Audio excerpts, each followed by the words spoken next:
family and friends were part of this already. So please, Masters, please get everyone you know personally to be a part of this. Send them the link to register and join immediately. So thank you very much for being here once again. Miracle Informer is my name, and I'm your host this wonderful evening. Yes, so just before we continue, it would be good to know where it is you're joining us from. If you don't mind, let's get some things going on in the chat box. Tell me where you are joining us from. If you are joining us from Nigeria, tell us what state you're joining us from. If not, tell us what country you are joining us from. Okay, so we'll just get that going in a bit. All right, Peters is joining us from Lagos, Nigeria. For Lagos, BC Lekki, Lagos. All right, awesome. Sandra Kolawole, Sandra from Mina, Niger State. Wow. Obeyde from Benin, Tunde from Lagos, Deborah from Ogun State, Francis from Lagos, Blessing from Lagos, Tayo from Lagos, Ibiekon, I'm not sure I got that correctly, but being from Benin City, TJ Lagos, Eric Magodo Lagos, Top C Lagos, Daniel from Kaduna, beautiful, Ferdinand from Niger, we have someone from Enugu, Jigawa, Abuja, Cross River, Port Harcourt, Abuja. Awesome, awesome. So thank you so much. One thing I would like to also read from us is our expectations for this webinar. So in one sentence is, just tell me one sentence, just tell me what your expectation for tonight's webinar is. What's your expectation? What are you expecting to get out of this? What do you want to get out of this webinar? It might be one word, it might be in a phrase, a clause, a sentence. Just tell me your expectations from this webinar today. Yeah, what are your expectations for today's webinar? I would like to read that from you as well. So please go right in the chat box and tell me what your expectations are. All right, I'm waiting to read that. Is that coming?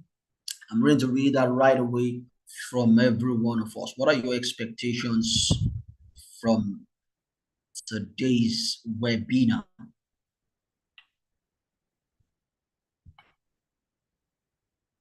Okay, Tayo says blueprints to actualize my dream. This says ways to imbibe consistency with my goals. Awesome. TJ says effective ways to set goals and achieve goals. Okay. Awesome. Okay. Beautiful expectations that we have, and I can assure you that these expectations will be met and even exceeded. Eric says to learn and learn and learn the best ways to achieve my dreams through goal scoring. Daniel says setting goal and time management skills. Sandra, keys to achieving set goals. Catherine, to how to achieve goals. Cindy, how to start my coaching business. Okay, hopefully this will provide you with some insight to doing that.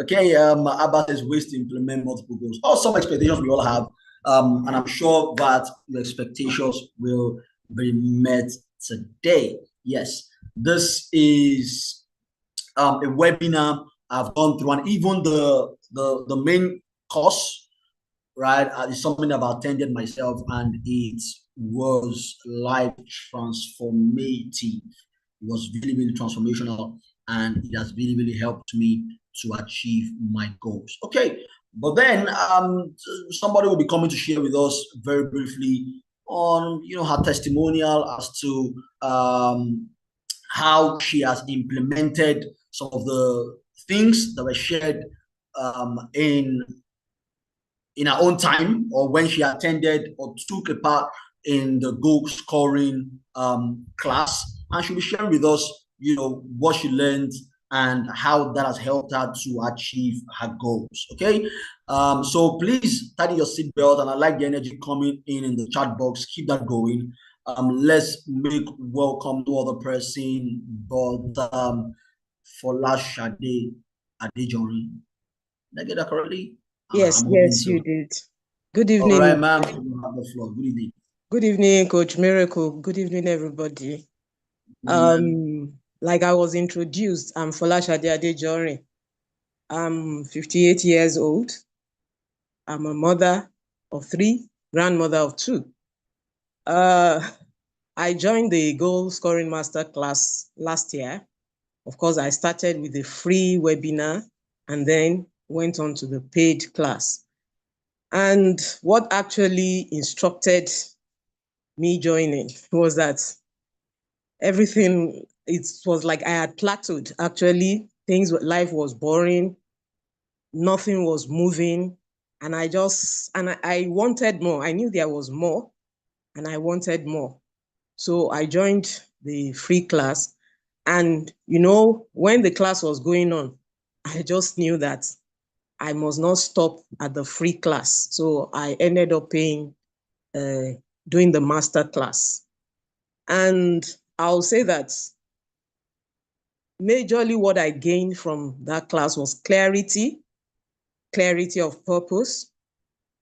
I kind of understood myself better, and I got order. One thing I discovered that as a young person, it was like I rebelled against order. My parents were, for me, I felt they were too systematic and too orderly, and I think I kind of veered off intentionally. So the class held, but you see, a link was sent to us. We were given a workbook prior to the classes, and I wept. I wept when I was going through the workbook. I wept like I didn't have strength again to weep. I really wept. I looked at it. Oh, girl, you have been wasting time. And then the classes started. PF took us, and no, he told us, get off any group that is not serving you. So off I went. All the WhatsApp groups, I went off them. I muted a lot of them. And you see, the funny thing is, nobody missed me. Nobody even said, hello, ma'am, what happened? So it shows that I was just wasting my time all along. And I gained so much time. I was able to put like so much into 24 hours. Prior to that, I had authored 2 books, but the first one, it took me like 10 years to write it. And then between the first and the second book, another 5 years. So I don't know how much of life I had left, if I was given every 5 years or every 10 years. So, but this year, I have 3 books in the works, very close to publishing. In fact, one would have been published, but there is a major decision. I've already gotten to that point in that book, but because I've not taken the decision, so I cannot publish. I've done so much in the space of 1 year. I changed my friends. At 58, that's a lot. But I knew I had to. Company that was not serving me, I didn't have any apologies about it. Sometimes I even think maybe I was drastic, but I just had to do it. I went off a lot of groups, and I found that I had more time for myself. I'm writing. Yes, last year too, I was in the teens coaching class, certification program. So I'm setting up for my teen coaching business. My website is near ready. Also, I joined, for those of us that know Coach Aminat, I was in the admin and logistics for the Parents Teen Summit from inception, from the very first meeting that we had to plan up till the last one.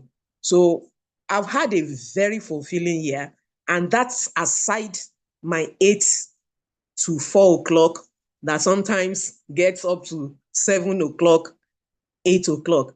I started painting. I never held a brush all my life. But after that class, it's just like I felt there is nothing I can't do again. I started painting, I started drawing, I went back to knitting. I learned that from my mom, but I didn't do so much of it. I started, it was like I had this boundless energy to continue. And then my weight loss, it was part of my goal to lose weight this year. And this year alone, the last I checked, I've lost over 12 kg. And of course, I've not reached my target, but I have lost over 12 kg. And that's a lot. I have boundless energy now. I'm more energetic. I'm healthier. And I just have this class to thank. Also, in the course of the year, I joined the House of Saviors to do the teens devotional. I've just no time to waste, so much that I've been able to do in the space of 1 year. But a lot of it had been decluttering my life in terms of the socials, my social decluttering generally. And I hope to build on it. Unlike previous years, when you just do all this New Year resolution, once it gets to around September and I see I've not made the mark, I'll just say, okay, we start again next year. But no, I've seen that it's about my life now. I've seen how I want to live my life. I have a clear picture how I want to live my life, and anything that doesn't align, I just remove it. So I have the team to thank. And one thing that surprised me, the last day of the class, PF prayed. He prayed from the depth of his heart. I've never seen that side of him. It's just PF, the professional. He prayed.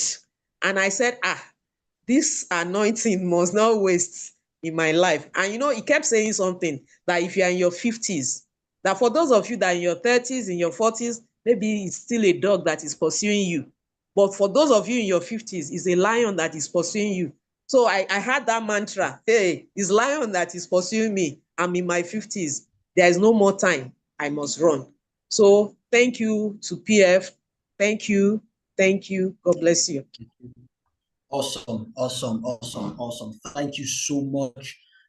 So much to really pick and take home just from the things that you've shared, ma'am. Thank you so much. I'm sure that has inspired somebody who has listened to you, or who's listening to us right now. Just beyond people taking the class, to also take back their lives, right? And you can imagine how much can be achieved in 1 year by just being intentional about the things that you are doing. A lot can be that 1 year is a lot of time, if you know what it is you need to do. And that's the purpose of this class, really. So thank you so much, ma'am, for sharing that. Yes, that was really instructive. Really instructive. And of course, if you're here, you are in the right place. And I'm sure that come the next goal scoring webinar or the main class itself, you would also have the same testimonials to share with other people. Yes. Yeah, so and something very struck that you said is how many times our lives in circles. And a lot of people start out every new year with so much energy, zest, passion, beliefs.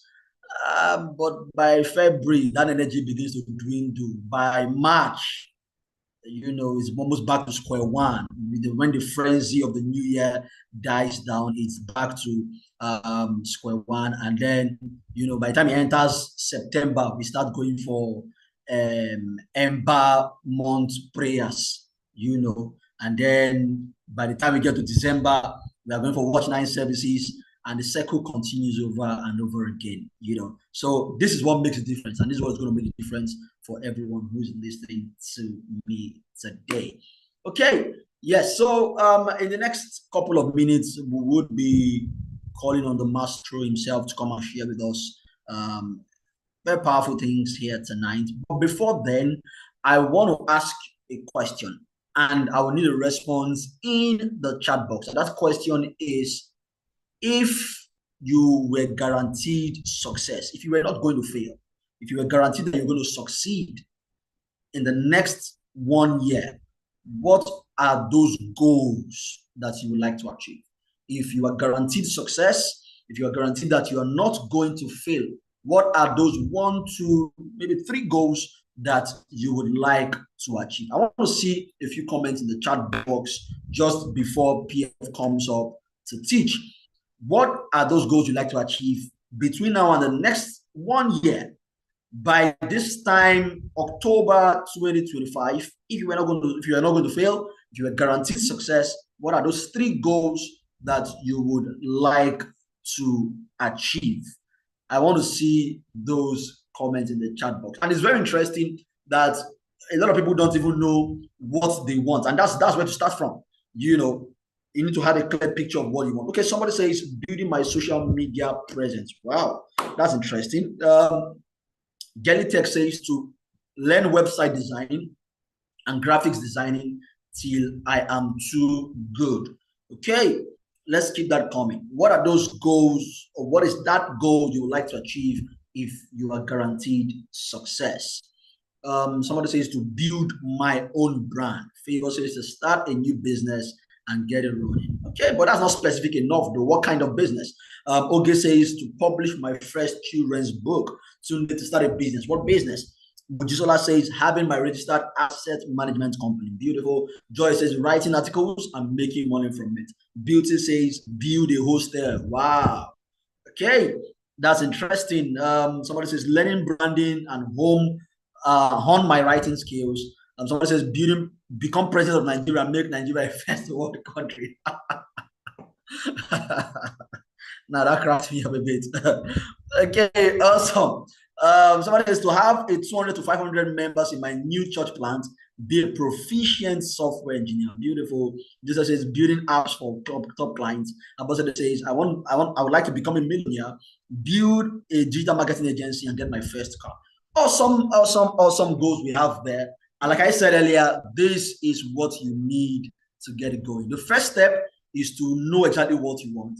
But after you've known what you want, you now need to know how to get there. And that is what the Go Scoring webinar is going to do for you. Ladies and gentlemen, at this juncture, I'll be using the mic to no other but the family life strategist himself, my mentor, my coach, no other person but Mr. Prince, who were popularly known as PF. Over to you, sir. Thank you very much, Miracle. Good to see you. Okay, it looks like you are looking bigger than me now. I'm super proud of Miracle. I am excited every time I see what he's doing in Nigeria. Almost like he kicked me out of the scene and he says, Papa, it's my time. So I'm super proud of you. And I mean, you are literally the message of everything I teach. You're a manifestation of everything I stand for. And I'm super excited. Okay, how are you?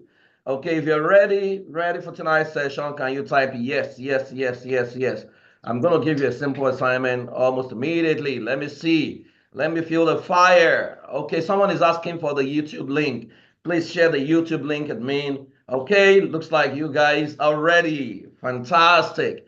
Okay, so the first thing you're going to do is you're going to put your link that you used to join this meeting, and you're going to share with everyone on your timeline. Don't put them on Facebook so that we don't bring people into the into the room who will begin to show penis and show pornography, right? If you have a mailing list, if you have a WhatsApp, group, please put it there. Just tell them you have a special gift for them. If they have never ever scored their goal in life, tell them this is your best gift for them this year. And you can do that right now. I believe we have room and space for more people. So you do that right away.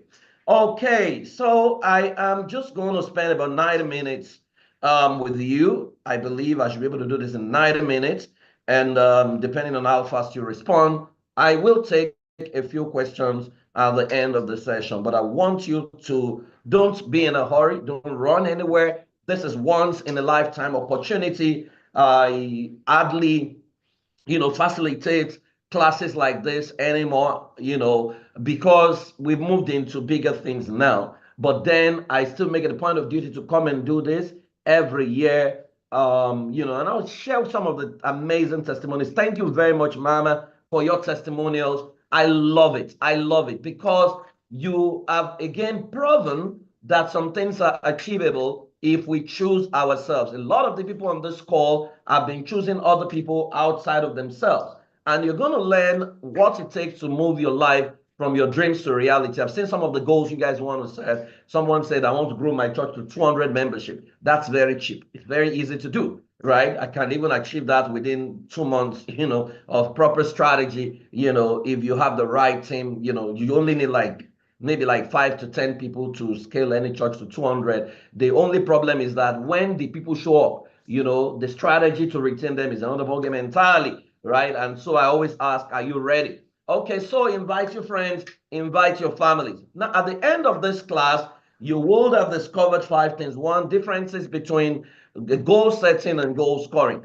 Many people have been setting goals all these years, but few people have been scoring their goals. Number 2, 7 reasons why you have never exceeded your goals. 7 reasons why you have never exceeded your goal. That's the number 2 thing you're going to find out in this class. Number 3, sabotage and belief. You need to uninstall this. Everyone I know who have achieved their goal, exceeded their goal, they usually do these 5 things, uninstall it. Then a simple life audit.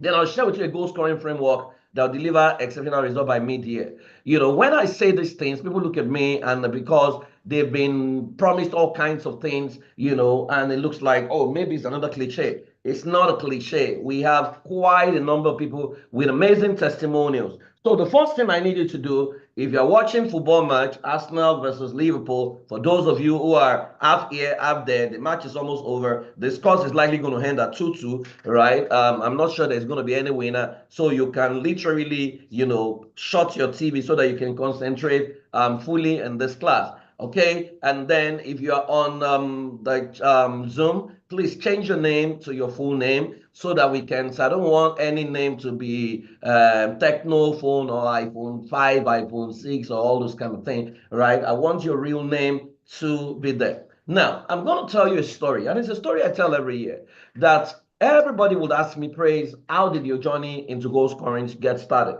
And I always say to people, I try not to teach what I've not done. I try not to teach, what I have not experienced, right? And I always share the story of how many years ago I have done my life was such that every year they told us, write your goals.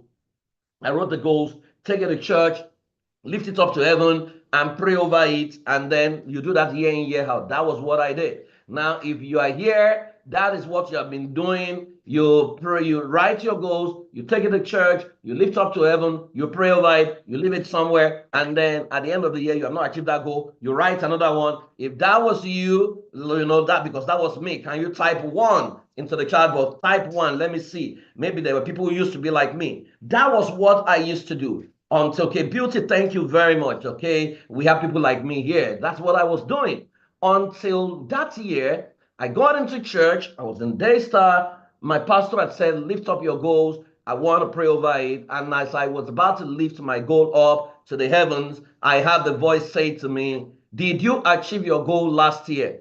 My answer was no. Did you achieve it 2 years ago? My answer was no. 3 years ago, my answer was no. 4 years ago, 5 years ago, I had never achieved or exceeded my goal. And then the voice said to me that, don't you think something is wrong with you? I don't think anything is wrong with your goals. I think something is wrong with you. You do not know how to achieve your goal, because the labor of a fool wearies him until he doesn't know how to get into the city. And so, because he doesn't know how to get to the city, which means if I said to you, go to Iduani and get me 1 million naira, if you don't know your map to Iduani, you will be frustrated. Even though 1 million is waiting for you, you're never going to get there. And so that was me. And then the voice said to me, why don't you make this year a year that you go on a search?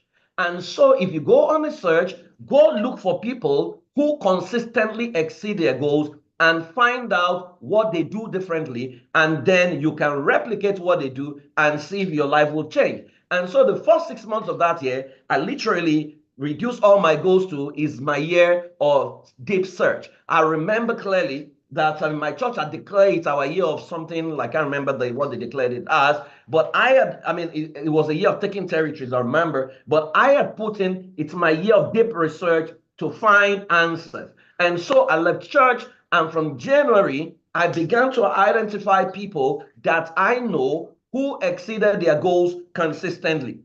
And so I began to look for them. I went everywhere, look for them. I sat with them. Some of them were Christians, non-Christians. Some of them didn't have anything to do with God. I just observed, and then life began to show me what I wasn't seeing. I noticed some critical things about them. I noticed their beliefs. I noticed their routines. I noticed, the framework they were using. I noticed the level of relationships they built. And so everything I found out, I noted them down. And by noting them down, by the second half of the year, I decided to now put a few goals together. And then literally, I decided to practicalize what I learned.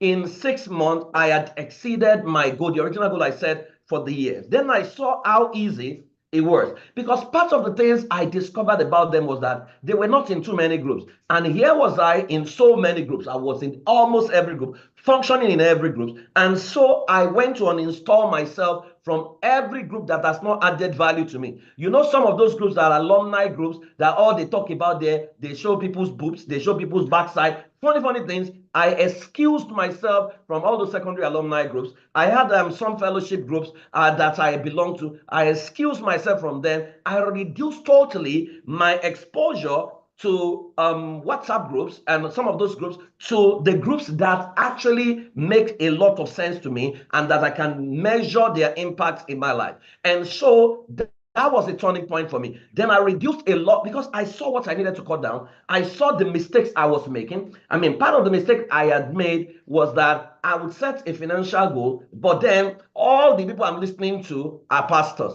There is nothing wrong with listening to pastors, but then if my goal was to start a church or my goal was to be a pastor, I wouldn't be wrong listening to pastors. But my goal was financial breakthrough, but then I was listening to pastors, and maybe only one of them was teaching on finances. Every other person was teaching about heaven. Some were even teaching about demons.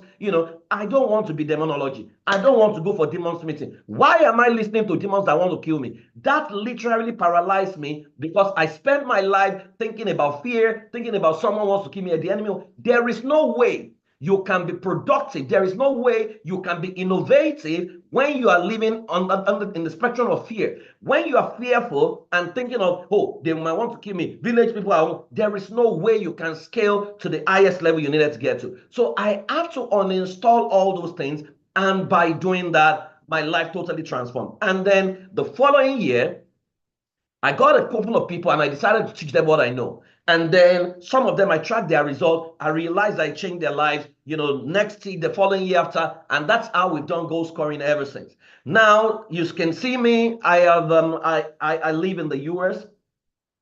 I have exceeded some of the things I plan to achieve. I've done some annual goals in 1 month. I've done some 6 months projection in 3 days. I have, I was sharing, we're having a webinar for junior church teachers yesterday, and I was sharing some of the work I do here that I don't put on social media.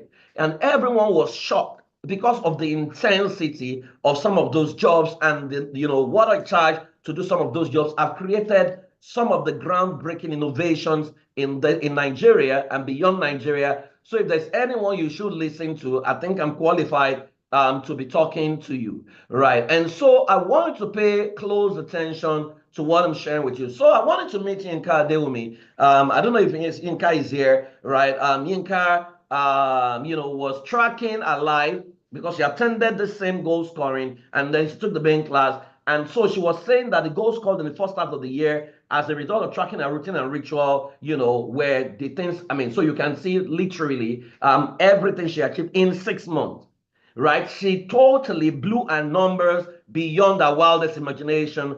She's a lecturer, I think she's a professor right now in Unilag, and what she achieved last year is just very crazy, right? And so, and later she said, you can look at another result of the news headline she wrote, because part of the things I told them in the main class is to create the headline of your life. Don't let anybody be seeing your future for you. You are the prophet of your life. You are the news media. You are your own CNN. You are your own NTA. You are your own channels television. Don't spend your life looking for what Bat is doing and be joining them to be saying T-Pain and blah, blah, blah. Did you plan to call somebody T-Pain when you started the year? Was that on your goal sheet? If it's not on your goal sheet, you need to know, as everyone is fooling themselves and consoling themselves, some people are cashing out. You want to follow the money. You want to focus on what is most important. That regardless of what is happening around you, you are going to try. Regardless of what the world's economy is saying, you are going to try, because life will give you what you demand.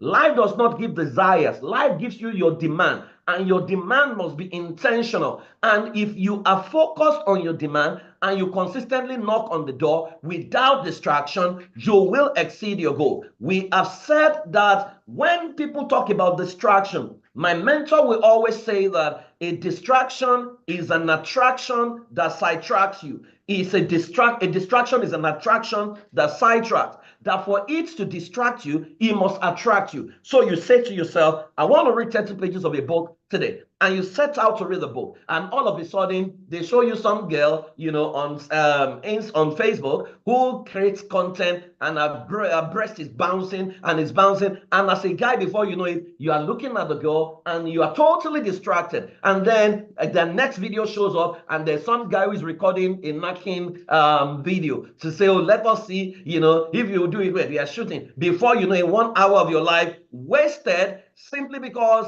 you have been distracted. You were distracted by what attracted you, and it sidetracks you. Or you say to yourself, this year, I want to improve my financing. And so there were so many financial seminars, workshops that people are paying to attend. And then you look at it and say, it's too expensive. No, when I was changing my life, I looked at it and I asked myself, how can I afford it? There were seminars I paid for by meeting the owners of the seminar to say, I don't have money to pay, but if I help you sell 5 slots, will you give me a free access? And they will say to me, good deal. If you can sell 5, even if you can sell 4, we'll give you free access. That was how I funded many of the webinars and the seminars and the classes, master classes that I was able to attend, right? And so it's always something for something. And so it's important for you to know that there will be distractions. And that is why all the goals you set at the beginning of the year, right? And you would realize that, you are far away from them. In fact,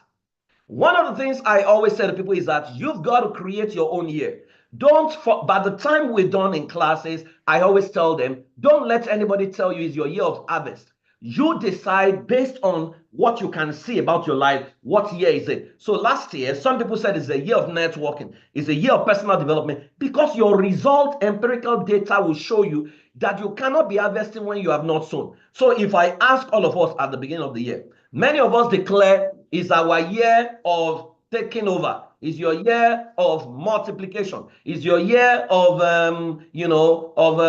killing all your enemies. It's your year of transforming your reality. If I want you to be honest on this call, and I ask you, today is November 26 to 27, and I ask you all on this call, how many of you felt what was declared at the beginning of the year? You have literally seen it play out in your life 100%. Can you type yes? If it has not played out in your life, can you type no? This is an honest class, and there is no point pretending. You are not trying to please anybody. This is about your life. So can I see your answers? You can see no, no, no, no, no, no, no, no, no, no, no. And this is shocking, but I'm not surprised. That was my life as well. Now, does it mean that God lied? God did not lie. However, you need to understand that God wants a relationship with you. If your life is supposed to be, you don't have network, and then they told you it's your year of taking territories. What territories are you going to take over without a network? You need to analyze yourself and say to yourself, no matter what they prophesy, I cannot take territories this year. There is no way you can become an emergency billionaire except you do ritual killing. Right? If I ask you what is your goal for this year, financial goal, and you tell me you want to do $1 billion, and I'm going to ask you, what did you do last year? And you are telling me you did $50,000 last year. You are never going to make $1 billion this year, except you go and rob a bank or you do lottery or something like that. There is no way you're going to do it, right? And it's not a curse. is because you have not grown capacity. Because the moment you grow capacity, things come to you with ease. And there is a process and protocol to that. And so it's not as if the man of God did not see what he saw, but most times maybe God spoke to him and then he generalized it. You are the one that need to look at yourself and say to yourself, something is not right here. Something is not working. God is good all the time. However, is this what God wants me to focus on this year, right? And so it's important for you to pay attention to what we're going to be doing in this class today. Henry David Thoreau says, if you have built castles in the air, you don't need for your work to be lost. That is where they should be. Now put the foundation under them. So many of you have been writing goals, setting goals, creating all sorts of things, but then you don't have foundation. You have not put the right structures, the right systems in place. Please, everyone listening to me, I don't want you to move an inch till I'm done. You need to pay attention and listen to what I'm saying. What I've said, I've changed a lot of lives in different continents of the world. And sometimes it's bitter. So what I'm sharing with you today is like chloroquine, if you know quinine. If you take chloroquine many years ago for malaria, it's not pleasant on the body. It's going to scratch your body. It's going to make your life uncomfortable, but it's going to defeat the malaria. So it's going to be bitter truth you are hearing. And so it's not that I'm trying to cast aspersion or throw you against anybody. It's about your life on this call. And you need to pay close attention. Now, the distance between goal setting and goal scoring is a goal scorer. I support Manchester United. Manchester United played a match today. Manchester United had about 8 chances to score a goal, but they kept putting the ball over the bar, putting the ball over the bar. At the end of the game, they lost the match today. Now, the difference between, goal setting to say we're going to win this match and then the goal scoring is the goal scorer. The goal scorer in this case is you, because that is the most critical factor that determines the outcome of any match, depending on how badly he or she wants it. So the enemy is not the devil. It's not the witches in the village. It's not even God Almighty. The most important factor to you scoring your goals and exceeding your goal is that person called you. The person you see in the mirror. When you look in the mirror, that is the only factor that is required. And that is why you will notice people don't know God, they exceed their goal. Elon Musk says he doesn't believe in God, but you can see these numbers he's declaring. Bill Gates says he doesn't believe in God. You can see what he's doing. So it's not even about I pray or I fast. That is necessary if you're a Christian like me, because I do all those things, right? But then these guys, what they do is what we need to begin to pay attention to. You are the most important factor. So the only reason you have not achieved your goal is because you have not chosen you.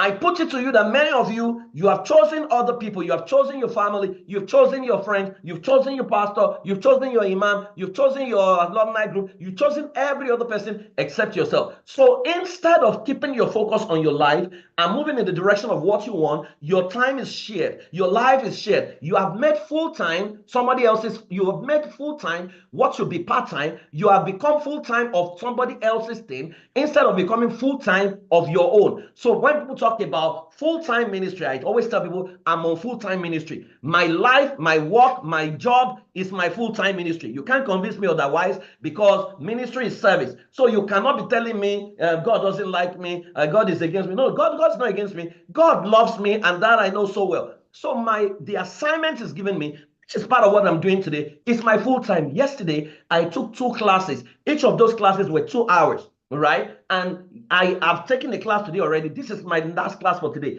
And so I know my life so well. It's my full time. So don't come and gaslight me and say what I'm doing is it's not for God. It's not a ministry. No, it's unto God. I'm liberating lives, and I know it's ministry. So it is you that needs to make the changes.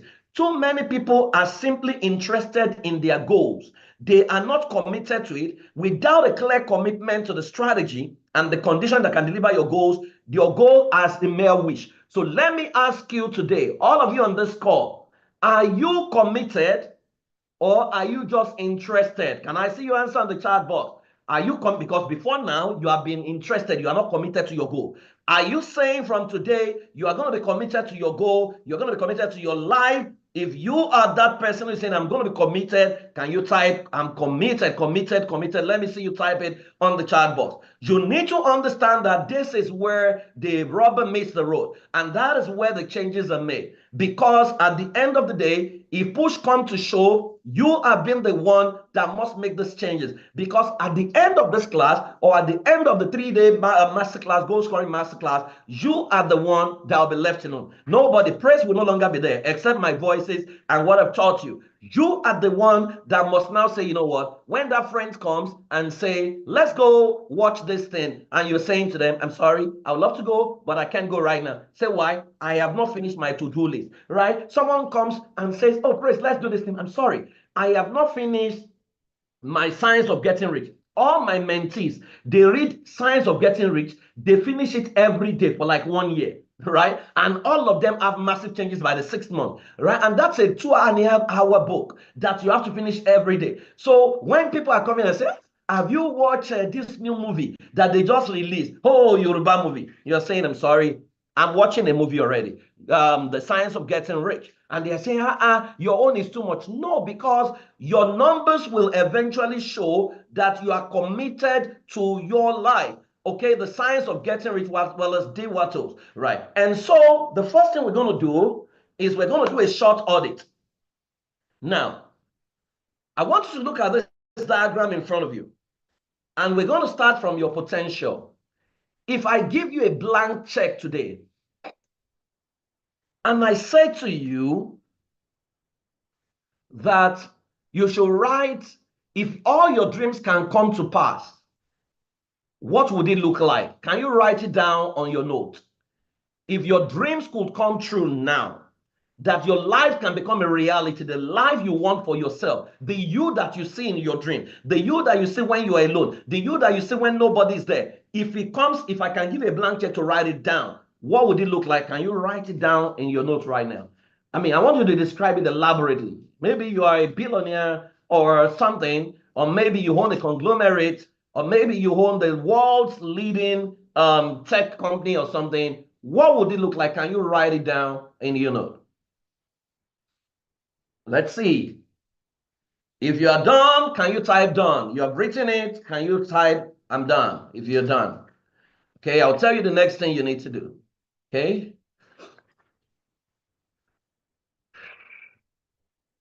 The question again, if your life could come true, the ultimate you that you really, really want to become, if it could come to pass today, what would it look like? Can you type it? Can you write it down? If there's a blank check to your life to say, write whatever you want, whosoever you want to become, if you can say it, we'll make it happen. What would it look like? Okay, if you are done, can you go to result? What is your current result at the moment? What does your life look like right now? Potential is your ultimate life. Your result is your present reality. What does it look like right now? Can you write it down? What does your current result look like?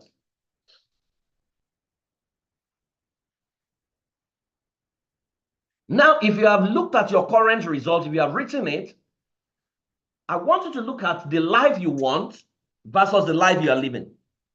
Now, let us assume that the life you want, your potential is 100%, right? What percentage will you give your present result in the light of the real you that you want to be? At what capacity will you say you're operating right now? Can you put the percentage on the chat box? Good. Bossa says 2%. That's incredible. I love your honesty. Okay, let me see other people. Indy, 50%. Oh, wow. You are doing very well. 0.0. Locally, 20%, 0. And I love these people are very honest. 31%, right? And this is we have to be very truthful with ourselves. 10%, 10, 10, 10, 20%, 5%, 15%, 60. Okay. Okay, that's fine. That's fine. The people are writing 60%. It means that you are close to concluding your work on this planet. You know? Okay, now let's assume you're done with that. I want you to go to action. I want you to write down 7 things you do every day. 7 things you do regularly every day, from the time you wake up to the time you sleep. What are the 7 things you do regularly? Can you write them down? Can you write them down? You will see where the problem is. 7 things you do every day. Right? Write them down in your notes, please. I'll tell you what to do with them. Just write them in your notes. 7 things you do every day. Charity says 0%. Okay, good. And I love the people in this class. You guys are very honest. Now, if you have written 7 things you do every day, I want you to look at the list of the things you have written. And I want you to assume that you don't know the person that wrote those 7 things. Right? So let's assume you don't know the person that wrote the 7 things. If they ask you, what is this person preparing for? What does it look like the person who does these 7 things? What does it look like the person is preparing for? What will be your response? I want you to put it on the chat box. Where does it look like this person is going? Who has this routine? Okay, Bukola says failure. And I respect and I love your honesty. Deborah says failure. Larry says nowhere. Going nowhere. Looks like this is the most honest class I've facilitated when it comes to this webinars. Going nowhere. No sense of destination. Nowhere. Stagnant. Interest. Confused. Because some of you want to build the best tech company, but you are the one in all the religious meetings up and down. Inconsistent. Wishful thinking. Just existing. Fantastic. Now, that is the real problem. You can see the difference between what I was sharing with you, goal scoring and the goal setting. The goal scorer wants to achieve, so your prayer point is your potential. God, make me great. God, make me great. God, make me great. Kill all the enemies. Make me great. But then look at what you do every day to yourself. You have created a routine that is at best going to make you ordinary. And prayer is the alignment of your words, thoughts, and action. For any miracle to happen to you consistently, your words and your thoughts and your action must match. As a matter of fact, your actions are prayers. So what you have written down as your action point daily are actually prayer points. So if God says amen to what you have written down, your life presently, if you check, and this is a mathematical equation. If you look at your current life, it looks like God is saying amen to your current routine that you have written down. So what you have done is you have designed a routine. You are like someone who wants a baby. You just got married. You want to make babies with your wife. But what you do is you are holding hands to pray and fast for baby. You never have sex. You are never going to have a baby. You're never going to have a baby. God is going to be watching you. You're going to be praying. You are going to be fasting. You're going to, as long as penis does not enter the vagina and you don't do release of semen, maybe it's never going to come because it's not going to be, immaculate conception. That is what many of us are doing. Our life is designed to destroy us. Our life is designed to make us failures. Simply because of what you have been told and who you become. Now, let us take it a step further. I want you to come to the beliefs and write the 7 closest people to you in the last 1 year or the last 5 years. Who are the people you listen to the most?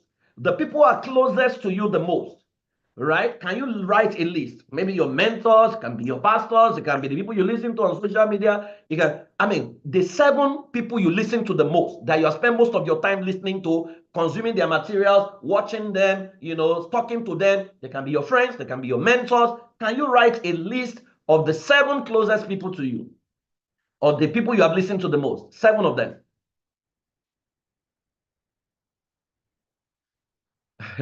Just write it down on your notes.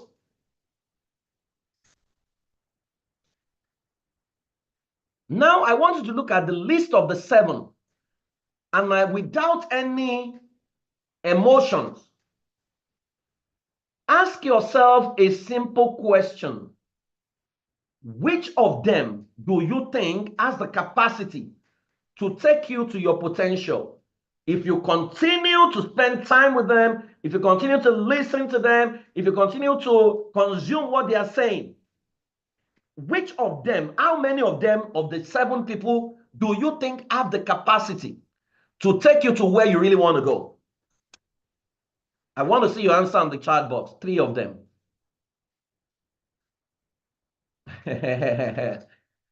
Oh, somebody's. If you want to read The Science of Getting Rich, it's on YouTube. Just search for The Science of Getting Rich. You will see the audio version. You can use the audio version. Okay? Somebody say all. Somebody say 2.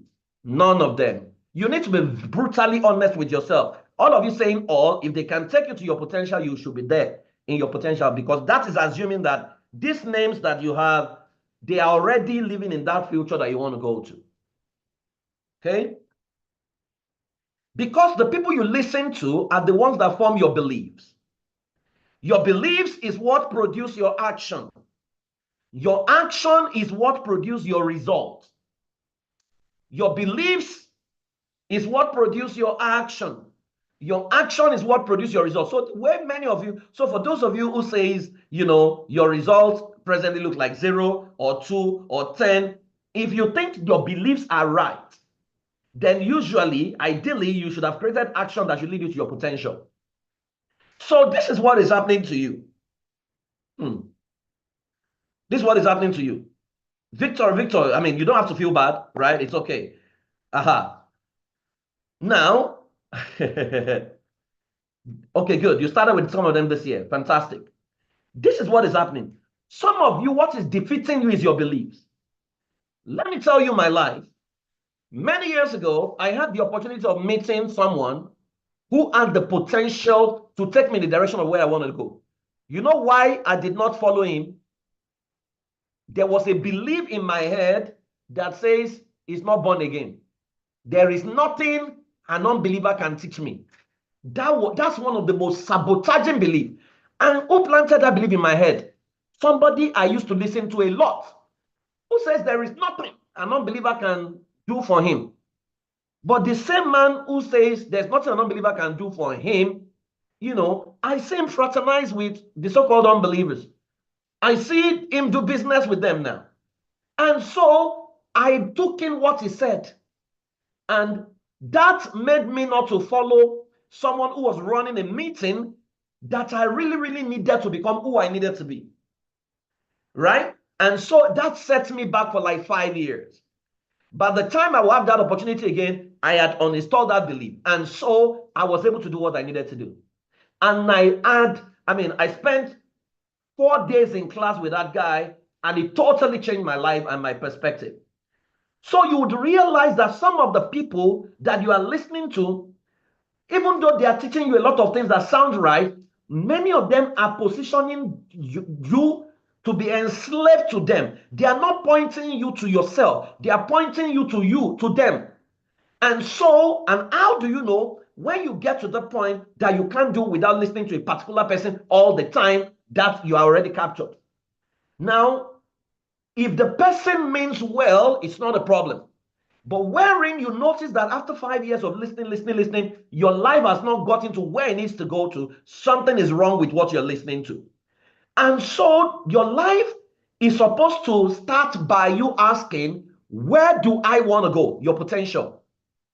When you are clear about your potential, you will now ask, what must I believe for me to get to this potential? Then when you answer that question, your potential forms your beliefs. Your beliefs will now form your action. Based on the beliefs I now have, what actions must I begin to take that must take me to my potential? But what you have done is the other way around. You have just chosen your beliefs. Your beliefs have produced your action and is generating your result, which you don't like. If all you do is to restructure what I've just told you, you will be step 1 into changing your life forever. Because this was the first thing I discovered. I mean, this is life audit. And the life audit is already showing that something is wrong with your inner circle, something is wrong with the networks you have created for you, and you need to know that nobody created them for you. You chose them by yourself. The life did not force you. You chose them, and you have the capacity to change them. Let me tell you the biggest problem. Many of you are only interested in your potential. You are not committed to it. Because if you are committed, it's a painful journey. The painful journey is the fact that your beliefs will change from what it is right now. And then the people that used to be your friends will begin to criticize you. Oh my God, you know what I went through? They told me, Praise, you have left the faith. You are no longer a believer. You are now new age. I heard all those things. In fact, somebody called my wife and then said to my wife that they should form prayer group.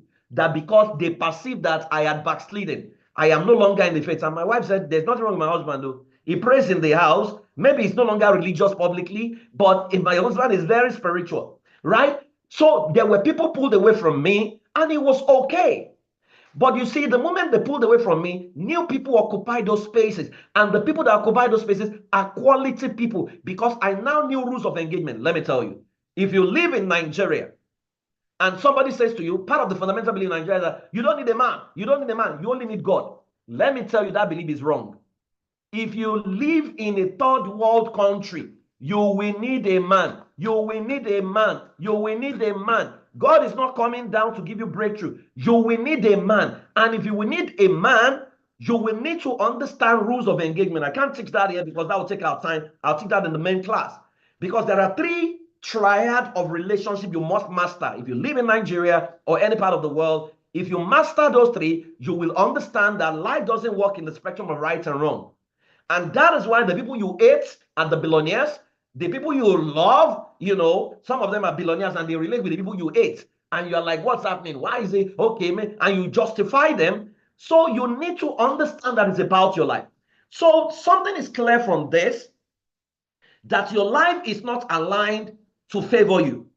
Your life is aligned, designed to favor someone else and not you. That's what this result has shown. Because what your life should be designed to get to your potential. In fact, what we say is that your potential is what must dictate your beliefs, is what must dictate your action.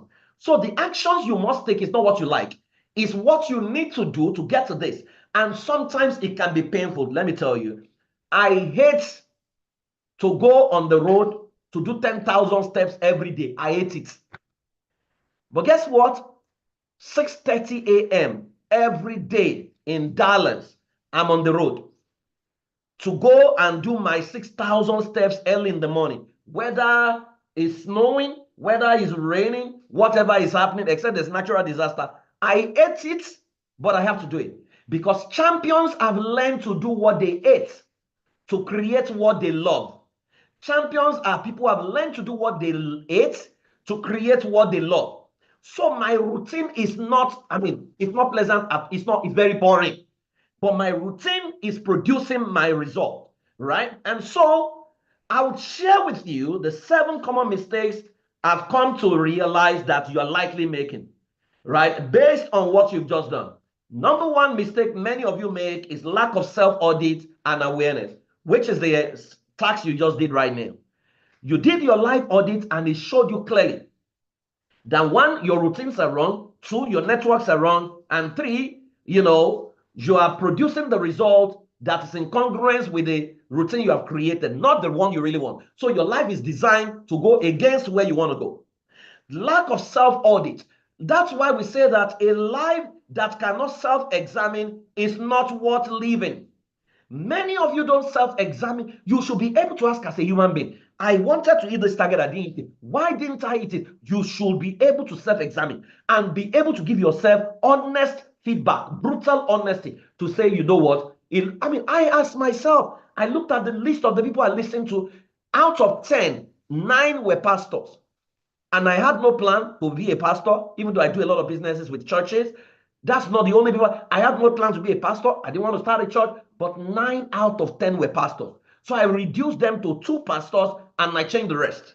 And it totally changed my life because then I could find relevance in other areas I wanted to go. So you need to self-audit. I had to change my network. So every year I audit my list. I had new people, because without your network, you won't go anywhere. And there's a science to that. There's a formation to that. Now, number 2 is inner conflict or lack of congruence. Many of you know the word lifestyle. Lifestyle is not a word. It's a combination of two words, life and style. So what it means is you must first discover what is my life. Let me tell you, praise Fowowe is an enigma. I'm a savior. My life is totally different. That's why many people misunderstand me. Some people say I'm arrogant. Some people say I'm proud. Some people say I'm cocky. I hear all those things. It never bothers me at all because they don't know me at all. They can't know me more than me. I know my life. I'm a pioneer. And as a pioneer, you're going to step on toes. Clear to me, right? And so if I'm worried about, oh, they don't like me. Hey, I'm not nice. They want me to be nicer. I am never going to mention one extraordinary CEO that has achieved his goals in life, built a conglomerate that people consider as nice. You will never find any. So this niceness is overrated. I'm not saying become mean or become wicked. But, oh, be nice. Be nice, when Nigerians say be nice, means that our mediocrity accepts it. So when we do shoddy job, oh, God, you should know the way Nigeria is now. That's why the work is shoddy. No, I'm not going to take that. Because even when I lived in Nigeria, I ran my classes at 2 a.m. Nigerian time when most people were sleeping. Why? I was preparing for another audience that is not Nigerian. So inner conflict and lack of congruence. If you say, this is my life, what style must I create? Did you see that advert? How to become a Bobrisky. Did you see that advert? Right? I don't support what he does. I don't support, but the people Nigerians read about, talk about every day are the people who are audacious. Whether they are audacious in stupidity or they are audacious in their wise wisdom, they are audacious. They are on your face. Ndaboski is on your face every day. You know, people are telling him simple English. He's repeating the English. He's saying, hey, what do you say? And you guys are enjoying the whatever. And some people are making money just by you laughing. Right? Very dark man. Everybody knows him. So you need to make a lot of noise in the conflict. So some people would say, you know, why will I go and disgrace myself and be showing myself? Me, I don't want to be seen. Then you don't want to sell. Oh, you know, I'm introverted. I mean, you're making excuses. You are telling yourself a story that is not real. Nobody is absolutely introverted. Nobody is absolutely extroverted. If I say to you right now, you know, there's a $1 million in my house in Nigeria, first person to get there should pick it. It's on my gate. You will suddenly realize that you are not an introvert. Right? So your life must be deciphered, then your life must dictate your style. So for example, I want to be healthy. What style must I design to be healthy? It's an uncomfortable style. So when I go for buffet and there is all those fries and where you have a lot of crowd, I must not go there. I must go to where you have veggies and garlic and the greens. That's where I must go because my life is dictating my style and my style must deliver the life I want. What many of you doing is you want a life, then you now design the style you want and you hope, you had prayers to it and fasting, then you hope one day you're going to land there. No, it's not going to happen. When your goals are not in sync with the destination you want. Number 3, model paralysis. Model paralysis. Combining different models in a trial and error format without clear consequence for not scoring your goals. So if I ask all of you today, and I'm going to ask that question, let's assume the consequence for not scoring your goals in 2024 is that on the New Year's Day, crossover to New Year, God is going to line everyone up by Atlantic Ocean. And then God is going to say, only the people who scored their goals will cross over to the new year. What do you think you would have done differently? I want you to put it on the chat box. What would you have done differently? And I need to be very honest, right? So let's say God is going to say, only the people who scored their goals will move to the new year, will make 2025. What would you have done differently? Someone is saying, are we having the replay? Oh, yeah, it's on YouTube.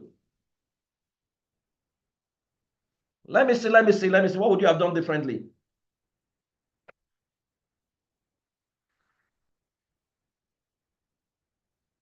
Become very serious. Okay, why? I will strategize. So you realize that you have the capacity to score your goal, right? So there is no consequence. So many of us set goals, there is no consequence. So you hear this one. Let me tell you, life will introduce your teachers to you every year. Some of your teachers last year are no longer relevant for this year. You need to know that. I am an expert as sportsman. There was a time my teacher was a Buddhist, a certain guy called Sadhguru. I was just on Facebook, I'm in YouTube, and I saw just a 2 minute clip. And I listened to him, and he was talking about what I was dealing with that period. And then I listened to more of his tale. I said, oh, this is my teacher for the year. There was a time it was Joe Dispenza. Joe Dispenza teaches meditation. How you can heal and produce results with meditation is regarded as #1 in the world. I followed him. Some year, many years ago, it was Tony Robbins, right? And so you need to know that life will give you your teachers. But if you are not flexible, you will stone your teachers because they don't come from the same religion you belong to. So many of you combine different models. So you are confused. So you follow this deliverance minister, then you follow that. How can you combine word of faith and demon together? So you are listening to, let's say, Bishop Oyedepo, who teaches a lot of faith, but then you are listening to someone else who is saying that which is from your father's house, which is from your mother's house, they are the ones killing you. You are going to literally implode and destroy yourself. You've got to choose who you want to be with.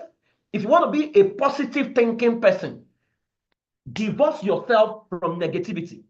That's why when I say to people, I don't believe in demons, they think they misquote me. They think Praise is saying he doesn't believe in demons. No, demons exist.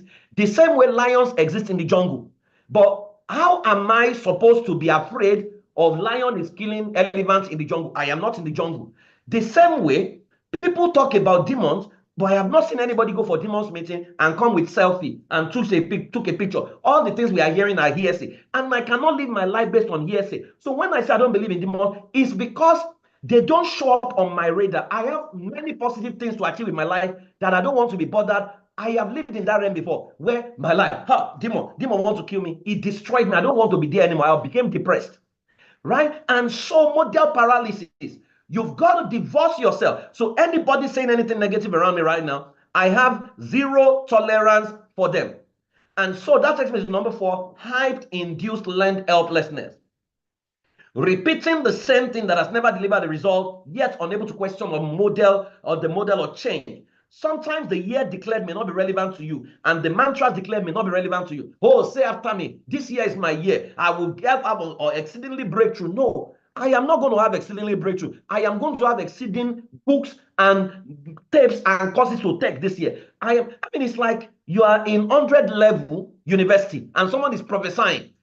This year you will graduate with first class, and you are saying amen. You are not going to graduate with first class this year. You can become a first class student as an 100 level student, depending on even your level and what you are doing. It's already second semester. You have written the exam. You didn't write the exam very well, but someone prophesied this year all your B's will be converted to A's. There is no angel that is going to convert your B to A in academia, right? I don't know if that happens. Pardon me if you know more than me. You are correct. I no longer debate people's beliefs, but you need to know yourself enough to know that, I can't become a billionaire this year because already I'm looking at the networks I have. All the people I have around me are very broke. None of them can afford 100,000. So how are they going to afford my $500,000 product? So the first thing is, I will achieve that next year. So let me give this year to changing my network to people who are earning $1 million, right? So hype-induced helplessness is #4. #5, wrong choice of teams, weak networks. So your goal for the year is like World Cup. What many of you do is you surround yourself with the people you love, not the people that can take you there. So if I ask you the 11 people you surrounded yourself with, you will see why you can achieve your goals. Because those people are also as weak as you, so there is no way they can help you. So people say, I want to make $1 billion. And I said to them, list 11 people in your life. They list them. How many billionaires are there? There is no billionaire there. Anthony Robbins did that experiment practically. He wanted to hit $1 billion in his business. He couldn't do it. Went to meet his mentor. His mentor told him, can you list a list of the 7 closest people to you? He did a list of the 7. His mentor asked him, how many billionaires are there? He said none. His mentor told him, out of the 7, change 5 of them to billionaires and see what your result looks like. The moment he did that and changed 5 of them to billionaires, by the following year, he had crossed $1 billion in his business. Right? So wrong choice of teams.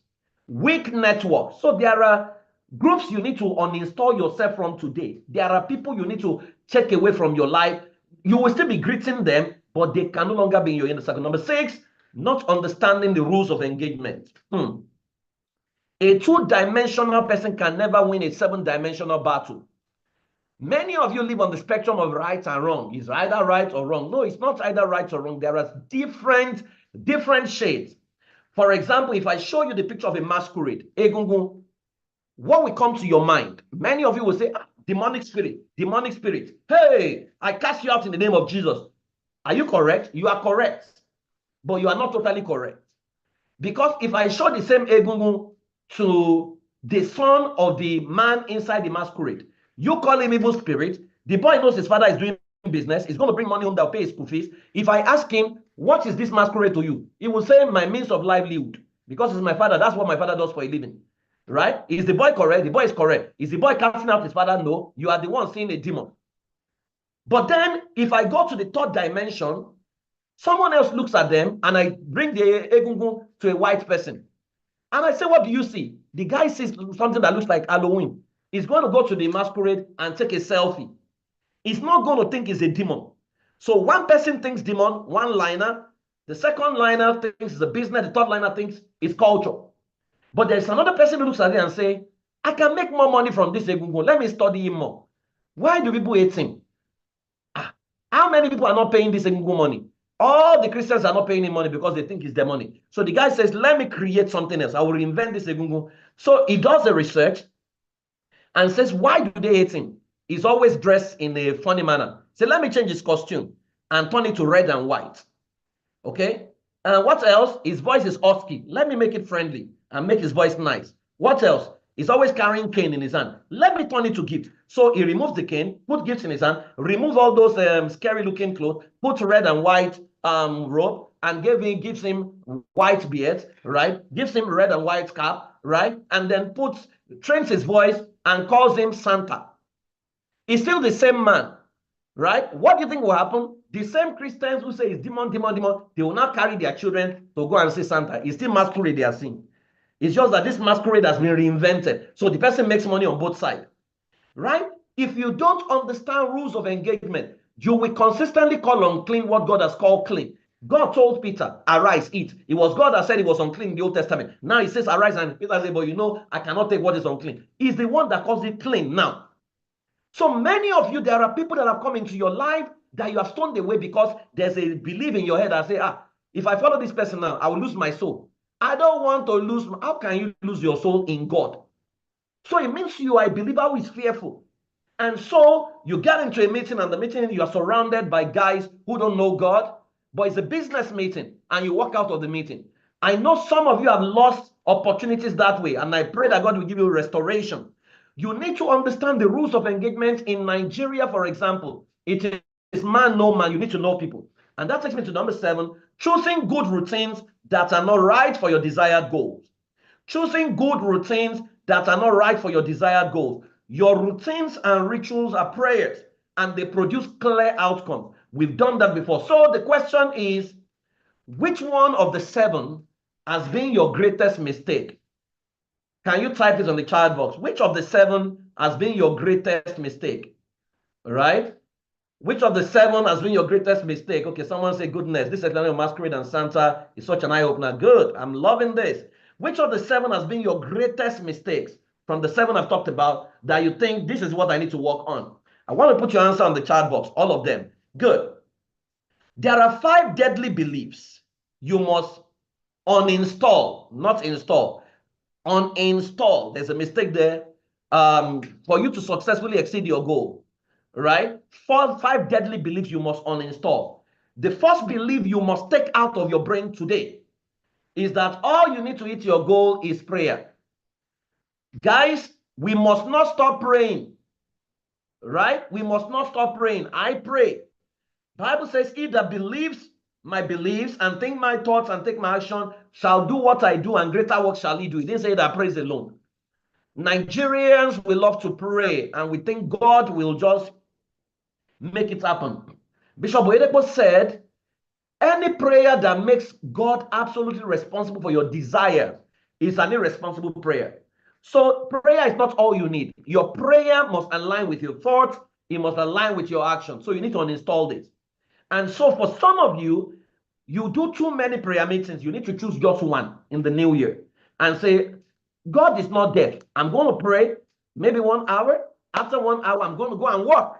I'm going to go and network. I'm going to go and build pipelines. I'm going to go into the room where the people can determine the future, where they're going to be, right? So all you need is not prayers.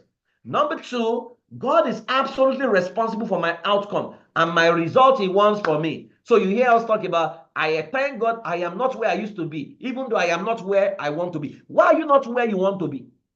Where you are is a choice, and your choice is what takes you to where you truly should be. So, I thank God. You are comparing yourself with other people. We are not on the same journey, guys. Success is what you have achieved compared to what you could have achieved. You are competing with yourself. And so you say, I just thank God. I am where God wants me to be. How can God want you to be in pain? How can God want you to be in a situation where you can afford the basic things?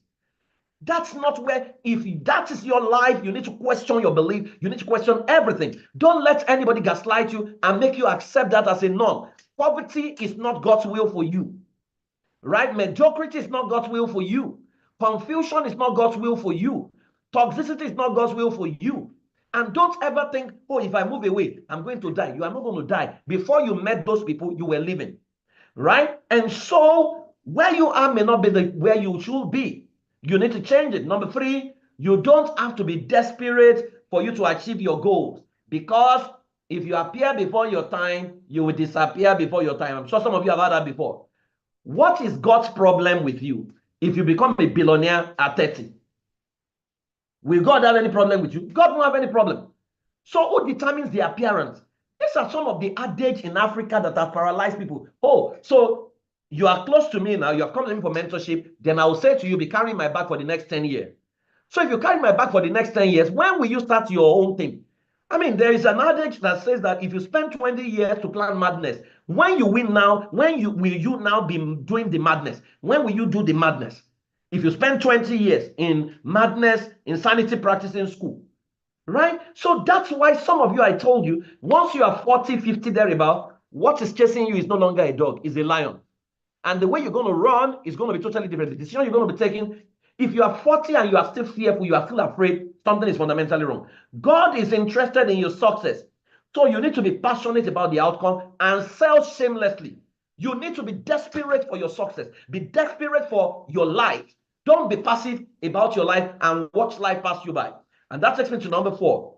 You can't determine your outcome in life because there are forces out to stop you. Hello? Let me dwell a little bit on this. Some of you believe that some forces want to stop your glory. Let me ask you, what is the worth of your glory? Your current network, what is it? That those witches, you are the one they want to stop. Why are they not troubling Bill Gates, who is stopping malaria, or stopping? Why are they not troubling Elon Musk, who wants to go to Mars? Why is it you? See, I don't believe any demon wants to stop me. What is my nuisance value to the demon? If any demon kills me right now, is a broke demon, is a poor demon, because I'm not here showing up on Forbes list. What damage am I doing? Right? The damage I'm doing to them is not much, it's not up to what some people are doing. So don't overrate yourself and lie to yourself that, oh, they want to stop your glory. Which glory that you have not manifested? This glory has not produced anything. Then some people tell you, oh, it's what your fathers did. What did my forefather do? See, there is nothing your forefathers have done that Germany did not do worse. Germany tried to exterminate Jews. Jews are called God's people. Adolf Hitler killed many of them. Yet Germany has one of the best developed economies in Europe today. So if anybody should have ancestral causes, what you call ancestral causes are mostly ancestral patterns. It should be Germany. Germany should not be a developed country. They should be dead. Britain left England and destroyed many countries around the world in the name of colonization. Yet we are still going to England. Our people are gravitating there. So what is it that our parents did apart from the fact that they slept with somebody's wife, they killed somebody? There are people killing every day. So what you believe is going to become your reality. You need to understand that you can determine your outcome if you make changes today. And number 5, it is not fair to leave a circle that has helped you because you want a different result. This is a belief that has held many people bound. I remember many years ago, There was this lady, I used to lead young people in Ajegunle, and there was this young lady who sings very well. And I looked at her and I said, nobody's going to see you in Ajegunle. I think you should go and join a choir, like maybe House on the Rock. That was what I said then. And so I said, just go and attend their service. So I gave her money. Just go on a Sunday. Just go and sit there and see whether you can make the audition, because I think more people will see you that way. And then she left. And in Ajegunle, the place she was attending, the man called her and told her, first lambasted her, that who told you to go to another place? That wherever you go in life, if my grace does not follow you, you can never be successful there. And this girl became afraid. And she came to see me. And I said, what is wrong with this? That the place was at Ajegunle, that the man said if he goes anywhere, the grace. I said, what kind of grace? How many of them are there? You have spent 14 years to gather 30 people, and you now say your grace. I said, that's not the grace you want. That's a disgrace. Please go into your future, right? And so you don't hold people that have helped you your life. You don't hold, please type it on the chat box. I don't owe anyone my life. Please type it, including your parents.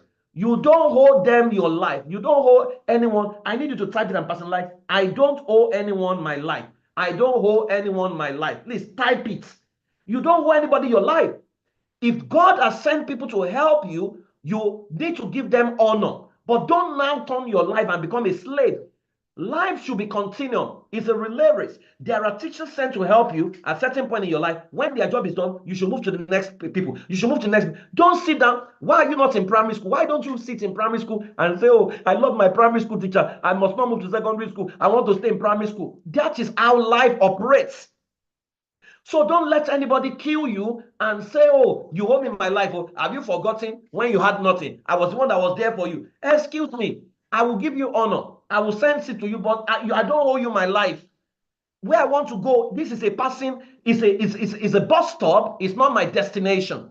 You don't owe anyone your life. You can put it on your Facebook, put it on your Instagram. You can tag me, praise Fowowe. You don't owe anyone your life, right? God has a plan for you. And so, because someone helps you, they now sit on top of you, and then you can't move forward. Do you not become a place where they pluck money? No. Don't let family members turn you to their God. You don't owe anyone your life. So we're going to do this audit, and I will round up and take questions. Right. So number one, I want you to write this in your notes. Answer these questions in your notes. What was the biggest goal that you have not achieved this year? Can you write it down in your notes? What is the biggest goal you have not achieved this year? Maybe at the beginning of the year, you said you will make 100 million. You have not made 100 million. Can you write it down? It can be financial. It can be anything. If you have written down the goal you did not achieve this year, the greatest goal. Number two, who were the 11 players you recruited and what was their capacity to help you achieve the goals? I want you to list the 11 people closest to you this year, that you've spoken to the most this year. And look at every one of them, including your spouse, your father, mother, everybody that you are closest to, 11 of them. Write their names out and look at their names and look at that goal. Let's say you wanted to make $1 million, but you have recruited your friend, your father, your mother, and you have 11 of them. I want you to look at them again and ask yourself, how many of them really have, what is their capacity to help you achieve that goal? How many of them are doing those numbers or whatever you say that goal is, right? And I need you to do this audit honestly. Who were the first 11 players you have recruited and what was their capacity to help you achieve your goals? So in front of them, if you feel one of them has 10% capacity, write it down. This person 10%, this person doesn't have any capacity. It will show you something. So you want to win the World Cup, but you have gone to collect your village people to come and you put Barcelona jersey on them, and you now want them to go and win the World Cup. They will never win. Even if they like, let them write Messi and Ronaldo on their jersey. If they don't have capacity, they don't have capacity. If you are done with number two, number three, who were your coaches? Whose instructions did you listen to the most this year?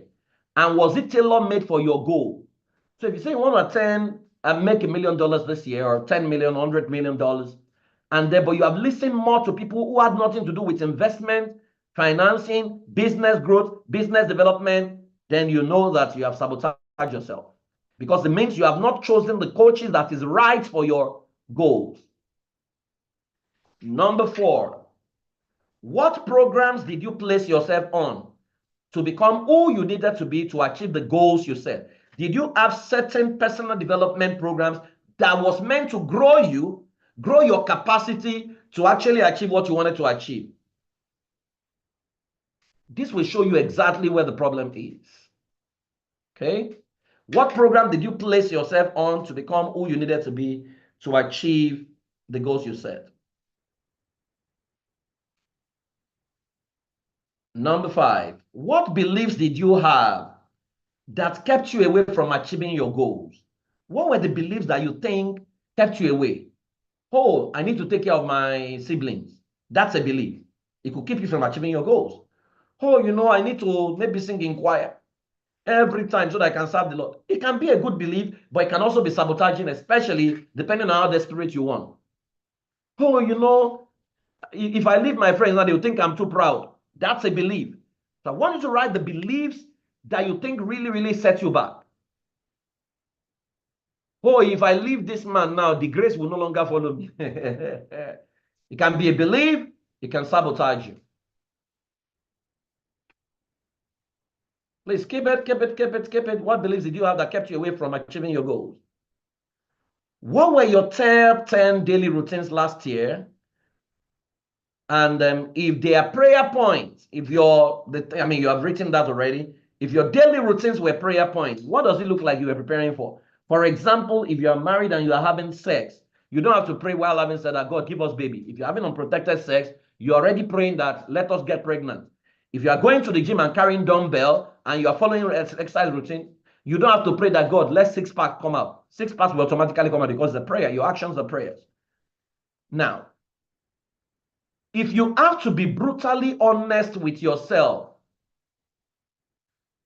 based on what your result is showing right now, what mistakes did you think you made this year? Based on what your result is showing, if you have answered this question wholeheartedly, and you have to be brutally honest with yourself, what is your result saying to you? Boss said, this is tough. I love the fact that it's tough. My, oh my. Misalignment. Thank you, Funke. Misalignment. Misalignment. Many of us are doing good things which are not right. Lived in self-denial. Florence said, I have flopped. Lack of grit. Keep it coming. Keep it coming. Keep it coming. Keep it coming. Indiscipline. Procrastination. No clear-cut direction. Player PF have lived in a dream world for a long time. So what you're going to do is that you are going to pray a prayer of forgiveness now. You are going to apologize to God, and you are going to apologize to yourself for failing yourself, because there was nobody to blame out. You need to own it and take responsibilities now. Say, God, I am sorry. I lived in ignorance. I thought I was fine. You know, I failed myself by not creating the routine that is in line with where I want to go, by not pulling out of the groups I needed to have pulled out from. In fact, there were times God would have spoken to you that, get away from this place, but then you are rationalizing it. Oh, if this person leaves me now, and I love this person too much, oh, and I've been here for a long time, the fear of way, am I going to start afresh? How can I live here right now? You need to apologize and ask for forgiveness. You need to do that right now. It's a 2-minute transaction. You and God, and you and yourself, to say, God, I am sorry. I am so sorry. I failed myself. I could have done better. I failed, man. I'm sorry. Please forgive me. Right. Fantastic. If you have done that, do you truly want to break your own records in 2025 and exceed your target? If you are tired of being tired, I'll tell you what you need to do. I mean, if I don't do anything more than this, I've taught you enough for you to start the process of changing your life. But you see, this is what the entire goal scoring framework looks like, right?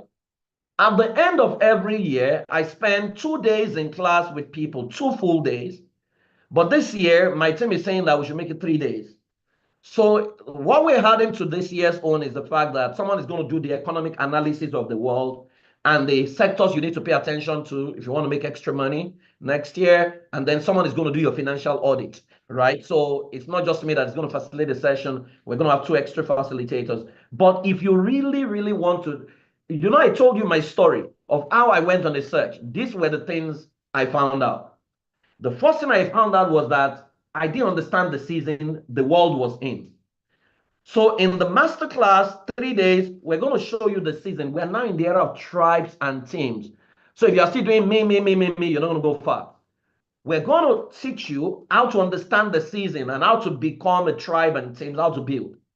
Then I understood the triad of relationship. There are 3 levels of relationship that you must pay attention to exceed your goals. One is your inner court, your outer court, and your holies of holies. There are criteria for putting people in there. Many of you have been destroyed by putting people that should be in your outer court in your holies of holies. Some of you are married enemies, right? Number 3, we're going to do a past and present position assessment and patterns. So many people pray, God, I'm not going to do this anymore. They will start, and then before they know it, they will implode because their patterns will defeat them. So you are going to check your patterns. Then level 4, you are going to do house cleaning and closure. That is where you're going to use the aeroplane model. Every time you want to move forward as an airplane, there is a force called the drag. That force is dragging you back. So we're going to find out what are the drags in your life. You're going to list them out. Some of you, your drags are your past mistakes. Some of you have some sins that you committed, that every time you try to move forward, the devil reminds you and tell you, this is because of this thing. Oh, you committed abortion. That you are going to drop all those things. We're going to show you how to heal. You're going to drop every drag. Then every time you try to go up, there is the force called the weight. The weight is holding you down. Sometimes they're family members, sometimes they're people you love, they are holding you down.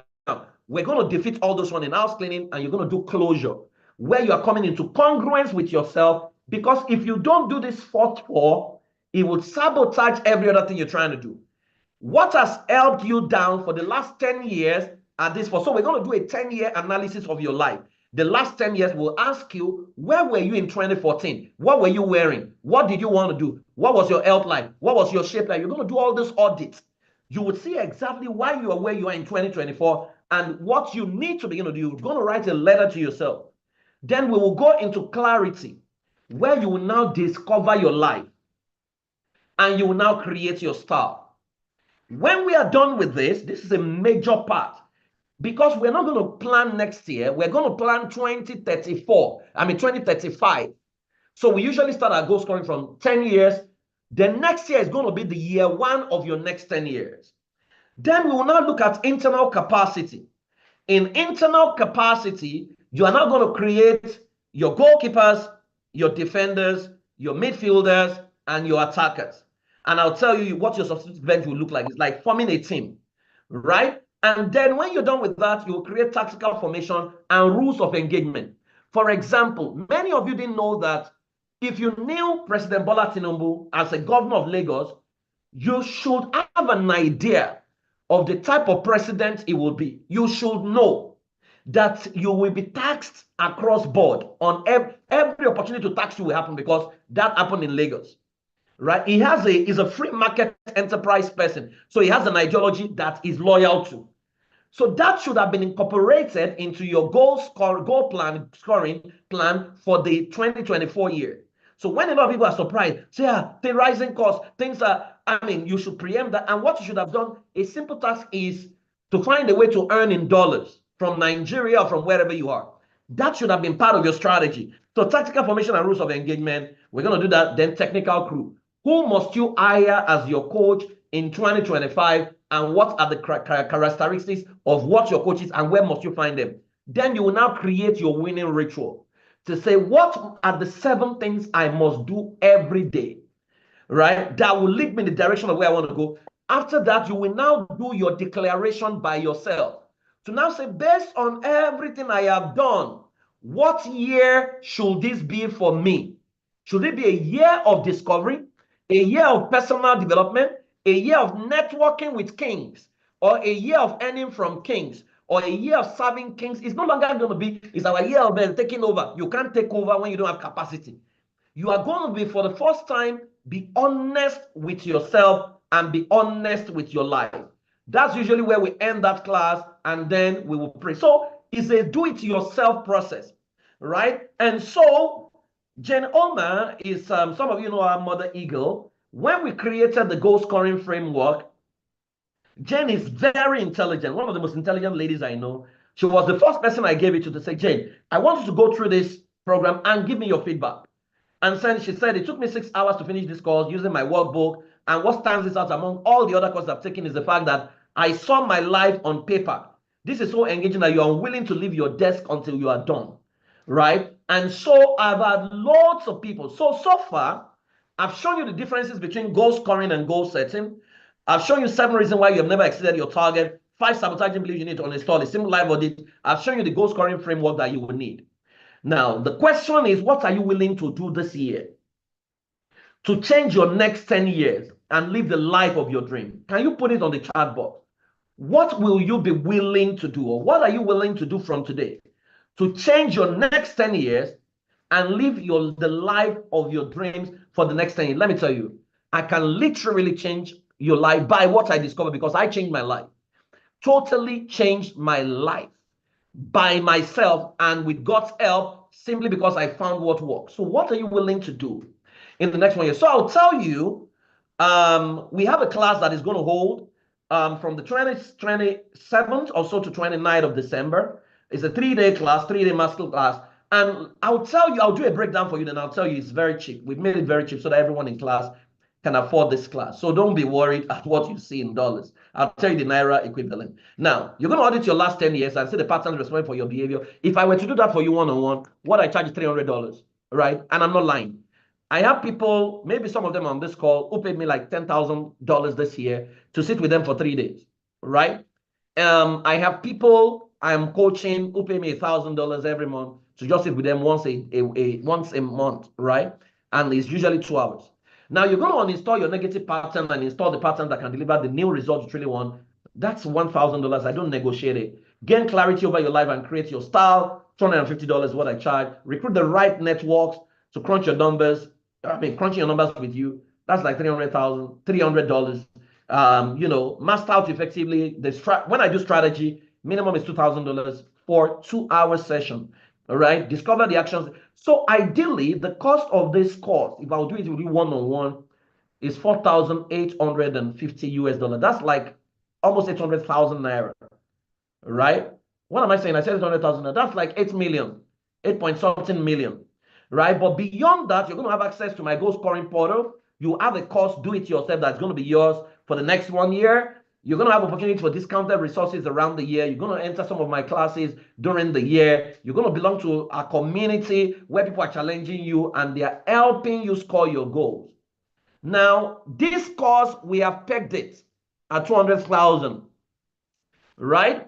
That's what we've done so that more people can afford it. Or you can pay $10,000 to me and I'll sit with you and work with you. But what we've done, today's price, within the 72 hours, the portal is open. If you pay 170,000 Naira, you will have access to the class, right? In fact, before the main class, there are some courses you would have started taking. That was what the person who was testifying was saying. Before you show up in class, some of the people have actually produced their result before they show up in class based on the resources we've given them. So you can lock down your space today at 170,000 Naira. Remember I told you, don't say, oh, it's expensive. How can you afford it? This is literally going to change it. So they are putting the link on the chat box. It's going to be 3 days with me and my friends in class. And so 170,000 Naira expires in 3 days. After that, price goes back to 200,000 Naira, right? And trust me, we are people of integrity. We will not negotiate that as once it goes off shelf. Usually we love it to be a smaller class so that we can check what everyone is doing. So you need to take advantage of this. Let me tell you, you're about 160 people in class right now. If you say to yourself, you know what, and like I said to you, what I did many years ago when I didn't have money to attend classes like this is to say, okay, if I sell this class to like 5 people, can I get it for free? And they'll tell me I can get it for free. So, I mean, if that is your situation, you can talk to the team, right? But if you can take advantage of this, I think everyone should. I will say to you, click on the link. Tomorrow might be late, and or if you procrastinate, you pay $200, 200,000 naira.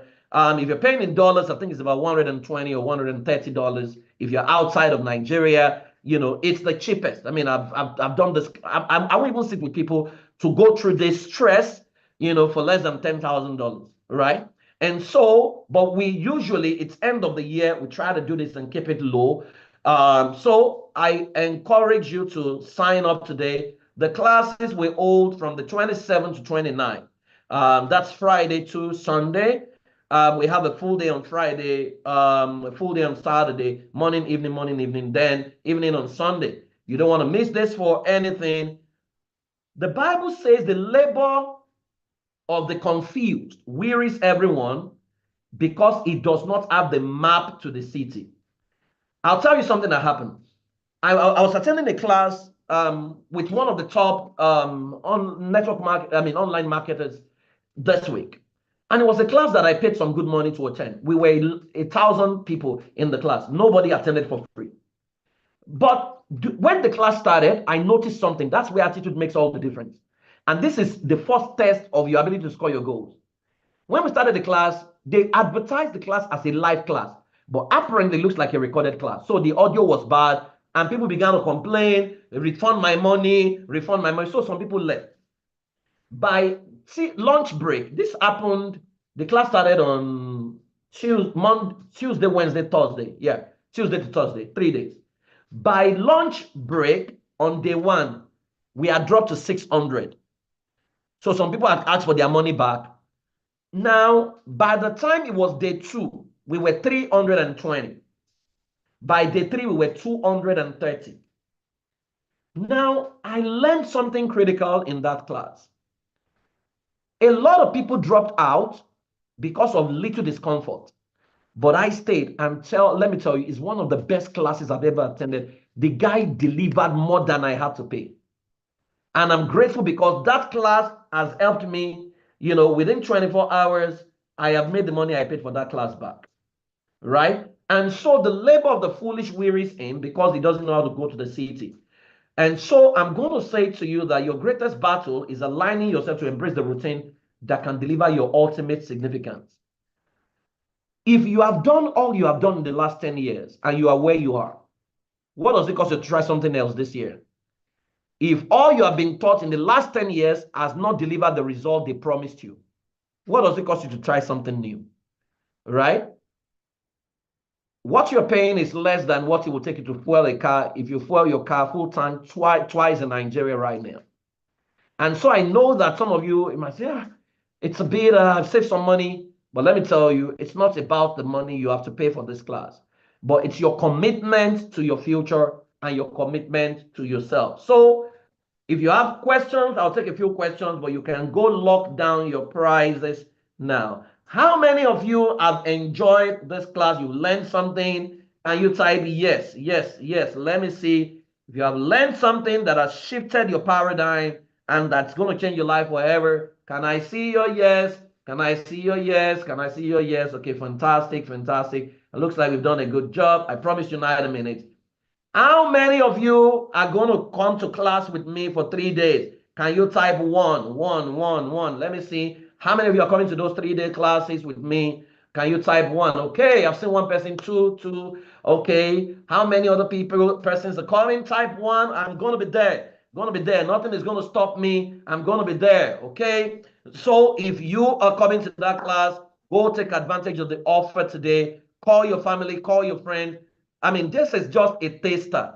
We're going to analyze your life, wait for you to complete it. You're going to get into groups. You're going to see some things you have never seen before. And I bet you, if you go through those 3 days and it's not the best 170,000 you have ever spent in your life, I will refund your money. I, Praise Fowowe, will give you back your money. If at the end of the class, it doesn't look like you cheated us, that this class is what, I mean, ask anyone who has attended the class, they'll tell you it's worth way, way more than you're going to get, right? If it's not worth more than you paid for, I will personally refund your money. So you can do a transfer and send receipt to them. You can use the links they've shared. So go sign up today. Thank you very much. I love you all. So thank you for attending. If you have any question, please raise your hand. Coach Miracle, where are you? How much is it in FCFA? If you click on the link, there's a currency converter there. You can convert into that. So make sure you can click on the link. It will take you and tell you how much it's going to be in your currency. I will give you, Marshall, don't pay. Right? Oh, yeah, it's the best gift you can give to yourself. I mean, make it your Christmas gift to yourself, and trust me, it will totally change your life forever. Your workbook will be there, you download it, and then you come to class. It's like a retreat, right? And it'll be the best retreat you've ever attended, trust me. And I don't know how to brag or how to overpromise. I'm actually under-promising you. But trust me, your life can never remain the same. It's going to be online, virtual, so you can attend wherever you are. Okay, Coach Miracle, I think there's someone raising their hand. Over to you. Thank you. Sir. Thank you so much for that session. You know, that in itself wasn't supposed to be free. Honestly, you know, we're supposed to have paid a lot of money to attend this class today because it was really a powerful session. Does somebody agree with me? How was the session? If you could describe it in one word, what would it be? If you could describe the session tonight in one word, what would it be? I want to see some things in the chat box tonight. You know, it was, somebody said phenomenal, right? That's how powerful it was. Really excellent. It was really, really mind-blowing, worth the time. Great, awesome, cool, yeah, inspiring. These are mind-shifting, eye-opener, fantastic, revealing, prolific, nice. Wow. Thank you. Enriching, powerful stuff right there. Profound. This was really, really, really, really powerful. Okay. Because of time, we'll just quickly take a couple of questions. There was somebody who was raising a hand earlier.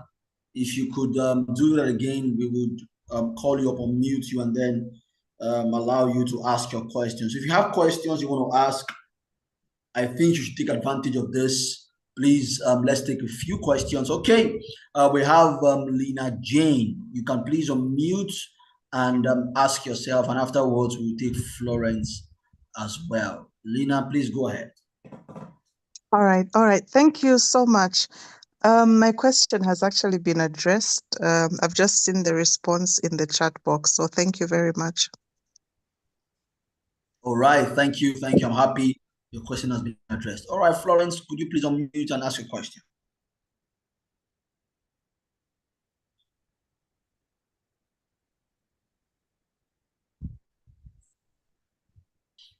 Florence, are you there? All right, man. Yeah, good evening, everyone. Good evening. Okay. My question is basically on my business, so I don't know if I can ask such. Please go ahead. All right, thank you. Okay, I'm a Nigerian, and presently based on the economy of Nigeria, I am a business person. I am an entrepreneur, though I work as well. I have a 7 to 7 work I do presently. So I've been trying to get some equipment for my business so I can standardize and also have a physical outlet. So now my concern has been the economy of the country is really not smiling, and I'm into production of snacks. I sell to supermarkets and then also sell to individuals. So I've been like, really don't know. I'm kind of contemplating. Is it a wise decision for me to get an outlet, because I'm looking into that next year, get an outlet and then just set up myself and then basically confine myself there and then quit my 7 to 7 job and then just uh get into my business in full. So I'm really contemplating, is it a wise idea considering the economy of the country presently, or I should still stay put at my place of job while trying to get all the equipment? Because even if I'm looking into it by next year, from what I have presently, I know by next year, January, I will not get all the equipment needed, but what I have will be able to, I will be able to start something meaningful with what I have while getting other equipment as it goes. So I want to confirm if it's really a good idea or I should just hold on with that.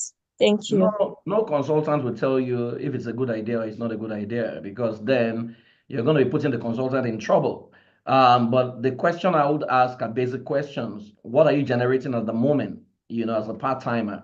What is the market that is available? For example, I'm seeing people put pictures of gala, and the thing inside the gala is now missing in Nigeria, right? So I'm going to be asking, will confectionaries be priority for a lot of people if the economy does not become better, in the years to come? So right now you're not paying overhead.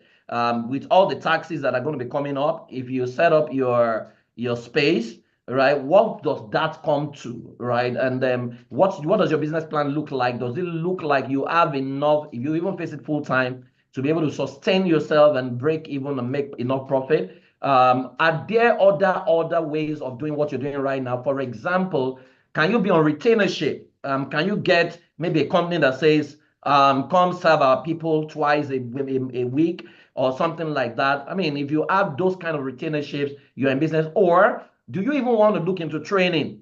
There are lots of people in the diaspora who have children. They don't understand how to make pancake, how to make cake. Do you want to start online virtual classes where you start virtual kitchen or virtual baking lounge, where you are, now I'm giving you free consultation, all right? You should pay me.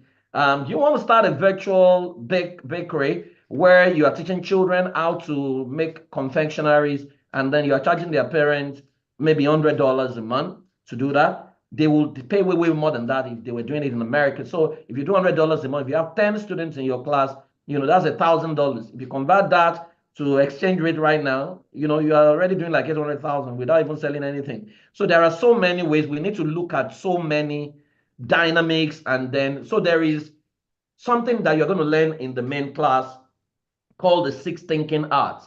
If you have any challenge and you want to crack any problem, you use the 6 thinking arts, and then that's what you use to crack the journey, and then you know what is the best option to take. Yeah. So I hope that helps. Powerful. I'm sure it does. It did help actually. Thank you so much, sir. Okay, can we have Lana Olua Timilein? I'm not sure if I pronounced your first name correctly. If I did not, please forgive me. Go ahead and ask your question, please. Okay, thank you very much, sir. I really, really learned a lot. Thank you, sir. So yeah, my question goes thus. I think the question is going to be at the end of my what I want to say. And this is about me, okay? So this introduction, I'm a 20-year-old girl. And basically my life has been like confined to one place. Like, it's now that I'm just getting to know that, okay, it seems like there is more to life than just the normal basic stuff we do. I am presently working, and I'm also currently doing my BNSC program, ODL. And at the same time, doing all of this is actually already overwhelming, okay? So I think I feel like I'm really not doing anything. Like, professional-wise, I am chasing my career. But at the same time, I feel like, I'm not doing, I don't know if you understand what I'm saying. Like, I'm not doing maybe what I feel like I should do. Sometimes I feel like I'm useless. At the same time, I know that I have a lot of things to do. Just like that. And sincerely, these things now get to overwhelm me that when the pressure comes too much, I now want to do a lot of things like, okay, attend this webinar, attend this. I think it was in the midst of looking for a lot of things to engage in, that was when I got this link to, but I'm happy that I actually engaged in it. So I'm saying that in the midst of confusion, in the midst of, especially when you think you are busy and at the same time you're actually not doing anything, what and how can we even discover ourselves? How can we even know the right thing to do, like just to live a life of impact? Okay. I hope you understand. You have not answered a fundamental question. When you sit where you sit and you close your eyes and you look into the future, what version of you do you see? Once you can answer that question, then you will begin to take decisions that move you in that direction. And what begins to happen to you is that your yes will become very rare. Your no will become your default. So there are things people will try to drag you into. You will measure it by where you want to go. How does this lead me to where I want to go? If the answer is it can't move me to where I want to go, you say no. They may not like it. So that's why we say, was Dr. Miles that says, discipline is a decision that is dictated by a predetermined destiny. Discipline is a decision that is dictated by a predetermined destiny. It means your long run must determine what you are doing on the short run. So it looks like you have not defined your long run. And then if you have not defined your long run, you'll be doing a lot of activities and you will be overwhelmed. And that's what I think is happening to you. So you have to first ask yourself, where do I want to be? If I have a blank check to deliver my future, what would it look like? And based on that, where am I at? What can I begin to do almost immediately? It might lead to you volunteering for a mentor or going to find a mentor that looks like is where you want to be or she's where you want to be and go. But again, choosing a mentor is another ballgame entirely. We can't talk about that here because a mentor can become a tormentor. A mentor can totally mess you up if care is not taken.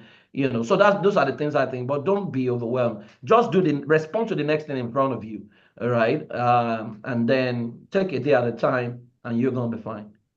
Yep. All right, sir. Thank you very much for that response. Okay, we'll take maybe one or two more, and that'll be it. I think TJ, your hands are raised, so please unmute yourself and ask a question.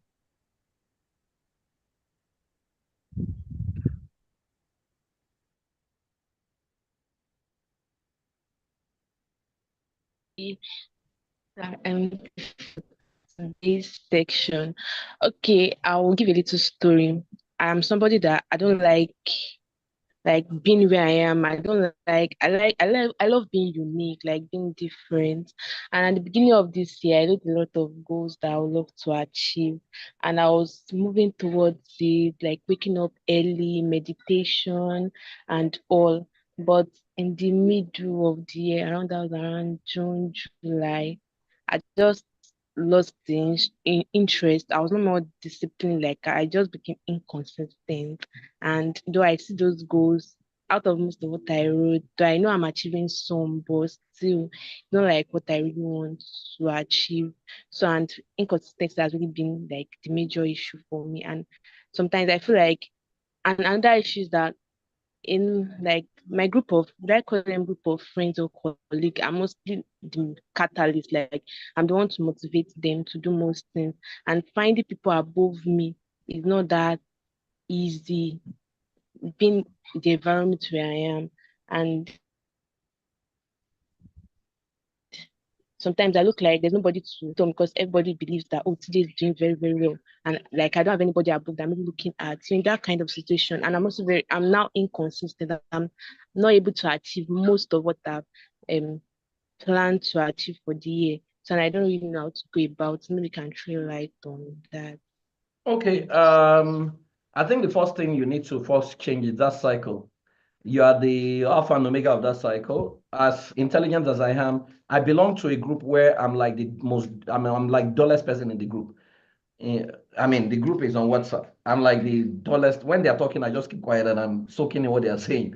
Now, if I tell you that I'm in a group where I feel like the dullest person in the group, then you can imagine what that group must look like, right? And so I'm going to say to you that you want to pull away from the people who are feeding you. So you're like a one-eyed person in the land of the blind. And so because you are they are all depending on you. That's why you were faltering on your goals and your routines, because you were not in the conditioning or an environment where people can challenge you, where people can show you what you need to do, where people can hold you accountable.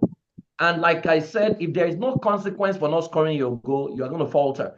So if the consequence for not doing your meditation is that you are going to pay me $100,000 naira, sorry, I'm thinking dollars, every month, what will you do differently? You'll be forced to do it anyway. When I wanted to stop Coca-Cola, I told myself every time I drink Coca-Cola, I told someone, my accountant, I will give you 1,000 naira every time I drink Coca-Cola. And that was how I ended 1 year, 2 years. I couldn't take it because I hate to lose money, right? So once consequence is clear, it becomes very easy. So that's what I would say to you. There's a question from YouTube that says, I want to start a swimming brand in Nigeria. I do think it might not thrive. Seeing the economy, what do you think? If you think it might not thrive, it's not going to thrive, regardless of what I say. As you thinking is that, so it is. Since you're already seeing in your heart that it's not going to thrive, don't start it, all right? But can a swimming brand thrive in Nigeria if you build entertainment around it? I mean, I don't know what pool you want to use. If you create a swimming pool, you build a bit of entertainment around it, and then there's a bar there where they can eat turkey and eat whatever. You will be a major business. I mean, the capital outlay is hard, but I mean, you'll be, if you can even make it exclusive that only the children of the rich can come and swim there, you are going to make your money best. I mean, faster. But then I don't know what they can. I mean, you need to do the business plan and all. Someone is asking, can we pay installment? If you want to pay an installment, please chat up the numbers, or I mean, the admin need to put their numbers there. You need to have that conversation with them. Or if someone says, how can I want to attend the class, can I sell 5 slots and attend one? Yes, you can, but please talk to that's the admin's number. You want to chat them up via WhatsApp. So I can see something on the chat box. How does one make real connection with people that looks like your dream people who can support you to reach, especially when these people seemingly, there's nobody that is inaccessible. Nobody. You are just 1 door, 2 doors away from the rest of the world. And most of the people you want to be like, if you ask them, if you observe their handles on social media, you observe something missing in their life and you volunteer to add it, they will invite you over, right? So I have a heart that is willing to serve. That's how I met almost all my mentors. I wanted to serve them. I got them some gifts. I'll get their numbers and send them messages every day, same time. There's a young man who has been sending me messages same time every day in the last 1 week, right? Even me, I'm tired of responding to him. But that young man, I know him now, right? And I'm likely going to see him when I come to Nigeria, So this thing is it's not difficult to do, all right? So that's what I think you need to do. Miracle, I think there's a Michelin raising her hand. Yes, Michelin, please unmute yourself and ask a question. Oh, yeah. Meanwhile, Ambassador, you can type your question, or okay. admin can get you to unmute as well. Go on, Michelin. Okay. Sorry, my English is not that good, but it's okay. I wonder, because what I notice is sometimes you have an idea, which may be a brilliant idea, or maybe an original idea, but you don't have the means to to start it, or to start the business, because maybe of the you are struggling financially, or maybe you are surviving, like you have the money that you are earning is just to take care of your routine. And then that idea, maybe you see it on Facebook, or you see that the idea you were nourishing for months, and then it was a great idea, now come up, and then people are doing it like better than you.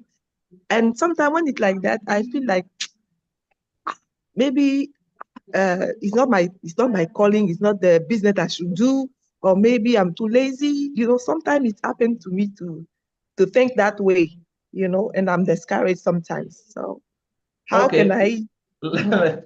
Let me tell you something. Please pay attention to what I'm about to say.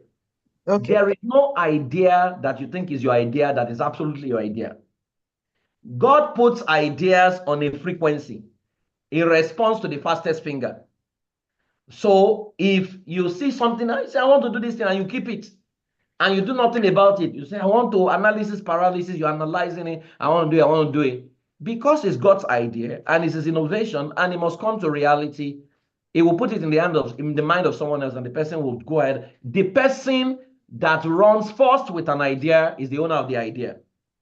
You always have to put that at the back of your mind. So that's why it looks like, so most of the time, I think you are doing analysis and paralysis, because when you respond to the idea, it doesn't mean it's going to be successful, but it will lead you to the next thing, right? And that's how these things, ideas are, that they are set up for you to find your life, right? I've responded to all kinds of things. There are so many things I responded to that failed.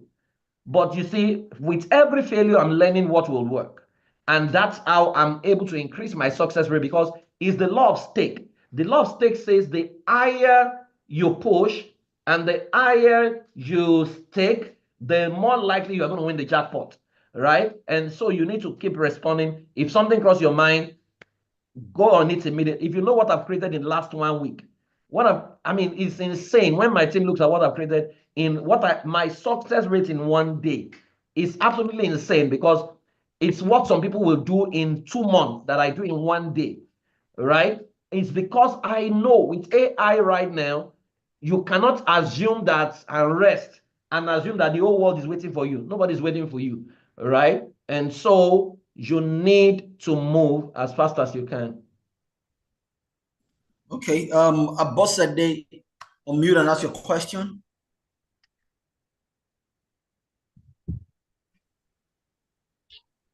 Hello, good evening, sir. Good evening. Thank you so much, sir, for this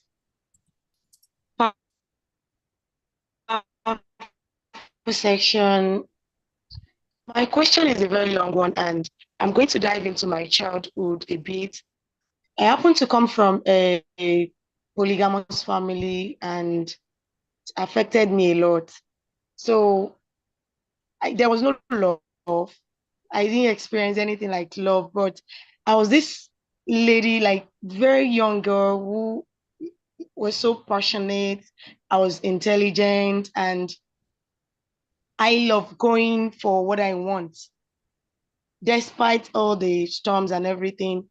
But in fact, I have this lot of talent and everything, but my family did not allow me to express myself, especially my dad. So at some point, I I was just this rugged. I became this so rugged. I wasn't misbehaving, but naturally I knew that I was so rugged. I just want to find my way, do my things. I When it was not time for me to be independent, I became independent. The fact that the money given to me from like my parents, I saved it up to do a lot of things to get myself coaching, like some things like that. But along the line, I fell into my my own trap. I fell into some bad group and I was pregnant. That was when I was 21, and currently I became single mom. But the scenario, because I lived with the guy for like 3 years, it was so tough. And at some point, my life was upside down.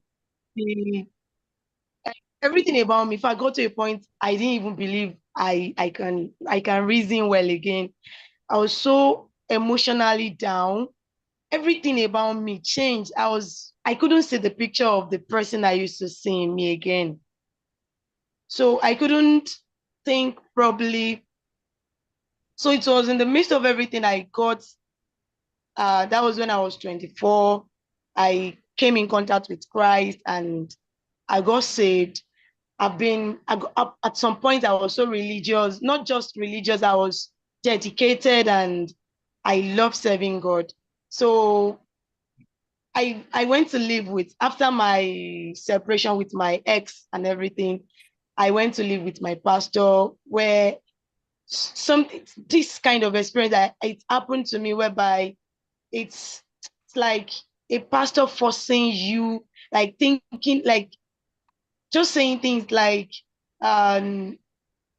you can't succeed without the shield of a shepherd or whatever, like without them covering you. You can't succeed like that. All those things. I was there for like 3 years. Like it was just as if I was in bondage. I was no longer myself. Even though when I came out of the trauma of me separating from my ex and the likes, I picked up myself again. But when I enter into my pastor's place, I can't lie. I've never shared this with anybody. So it was as if my whole life was down. There was no freedom. There was nothing. I was just stagnant. So last year, I decided not to go to church again.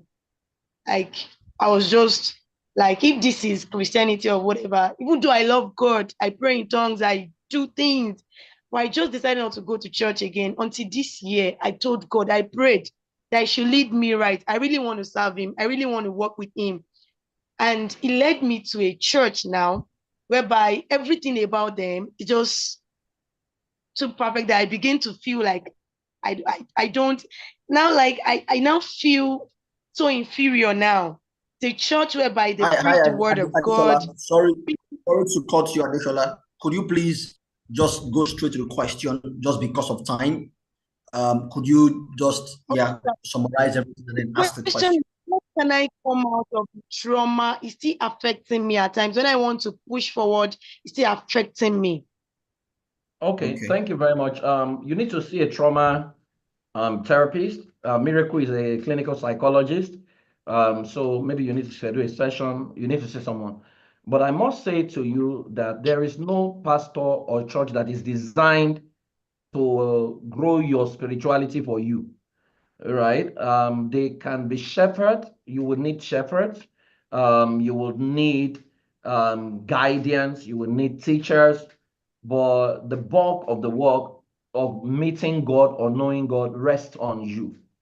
So I don't want you, because I mean you have started another church right now. It's only a matter of time before your excitement will wear out, and then you begin to see again that, oh, maybe this place is not the right place. Anywhere you see human beings, there will be the good, the bad, and the ugly there. Anywhere, whether you go inside shrine, you will see good people inside shrine. You will see bad people in if you go to Vatican City, you will see bad people there. So there is no place that is heaven. All right. But what you want to do is to, if you're a Christian, take responsibility for your spiritual growth, and trust God to do the rest, and trust Him to lead you and have a relationship with the Holy Spirit, right? I think that should suffice. But for trauma, it's not something we can be resolving here. I think you should talk to a coach or talk to a clinical psychologist so that they can know exactly, we can isolate the trauma and then be able to help you. Yeah. All right. Thank you very much, sir, for that response. So we'll take maybe two more and then we'll be done. Okay, iPhone. We don't know what your name is. Could you please unmute yourself and then ask your question? Good evening. Yeah, good evening. Yeah. Thank you so much, sir, for this session. It's been wonderful. Though I joined midway, I have an issue. I've discovered that I don't do things consistently. Like I start out well, and along the line, the deal, the initial gra, it just fizzles out. You understand? Sometimes, okay, I'm a fashion designer, then I took some courses this year. Like I paid heavily, and along the line, I don't know, it just died. The man has tried to call me, do a lot of things, people in the class, as in, I don't know. And yes, coach said that sometimes it's not spiritual, it's not, I don't know. And then too, how do I overcome procrastination too? Like those are my two major issues. Because if it's paying for courses, I do that a lot, but I don't seem to follow through. Then procrastination, even in my job, I might have a work to deliver like maybe tomorrow. I will have to start this night. By the time it gets to tomorrow, I have to be rushing. Where something I would have done like a week, and I would have rested well. You get, so those are the two major things. I don't know how to. I think you already solved the second problem. You know yourself already. You know your pattern. Yeah. So what you Yeah. need to do is start early. I think your procrastination issue might be temperament related.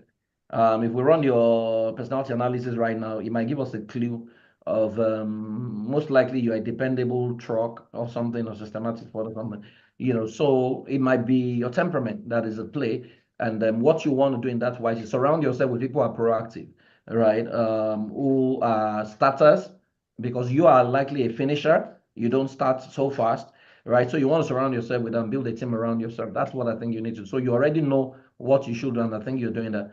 The other question you asked was, what was the second part of the question? Mary, could you remember? Procrastination. I have a problem with Yeah, procrastination. so I think you've answered it, sir. It's about I've answered procrastination. procrastination. Okay. The Talking first about one, consistency. Consistency. Like I Yeah, start something okay, and says she I okay. will don't Many cause follow it, courses, through. and then she is So not able to follow through.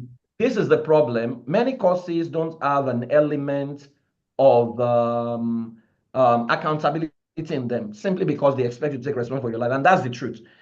I always tell people, when we take courses and then we go the extra mile to keep people accountable, is an extra that you will not get anywhere, right? And so it's your responsibility after a course to set up an accountability system. So you can say, okay, I'm going to hire a coach. Coach, I want you to hold me accountable every month. This is what I will do. If I don't do it, this is the consequence. That's basically what you need to do. But some courses will come with a group where people can challenge themselves. I mean, sometimes when we do goal scoring the 3 days, people put themselves in groups, and every month they are doing review to see how well they're doing, exchanging models. I mean, I run a mastermind for people. I mean, they pay, minimum of $1,000. They are in a group. I meet with them every month, but in the group, they are talking, they are challenging themselves, they are pushing themselves forward. They are, so you want to belong in accountability. I think that's what you need to add to what you're doing. Okay. There's a NOMC says, my question, if you have a great idea that needs funding, how can I go about assessing investors that won't steal the idea, but will eventually partner, invest, and we can both mutually earn from it? Please talk to your lawyer. Talk to your lawyer. There's what is called non-disclosure agreement.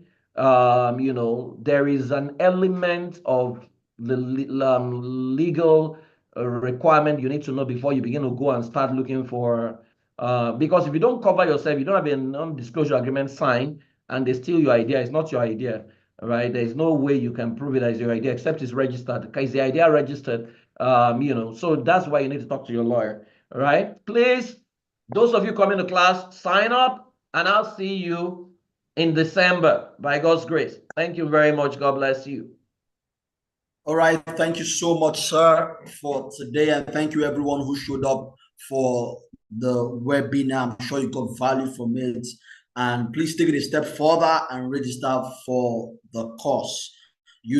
Tonight was both exciting and emotional for me, because I just saw how much a lot of people need help. And like I said in the beginning, this is a solution to a lot of the problems and that we have, and this is the silver lining that you need to actually push you from point A to point B. So please go ahead and sign up for this course today, and don't procrastinate anymore, right?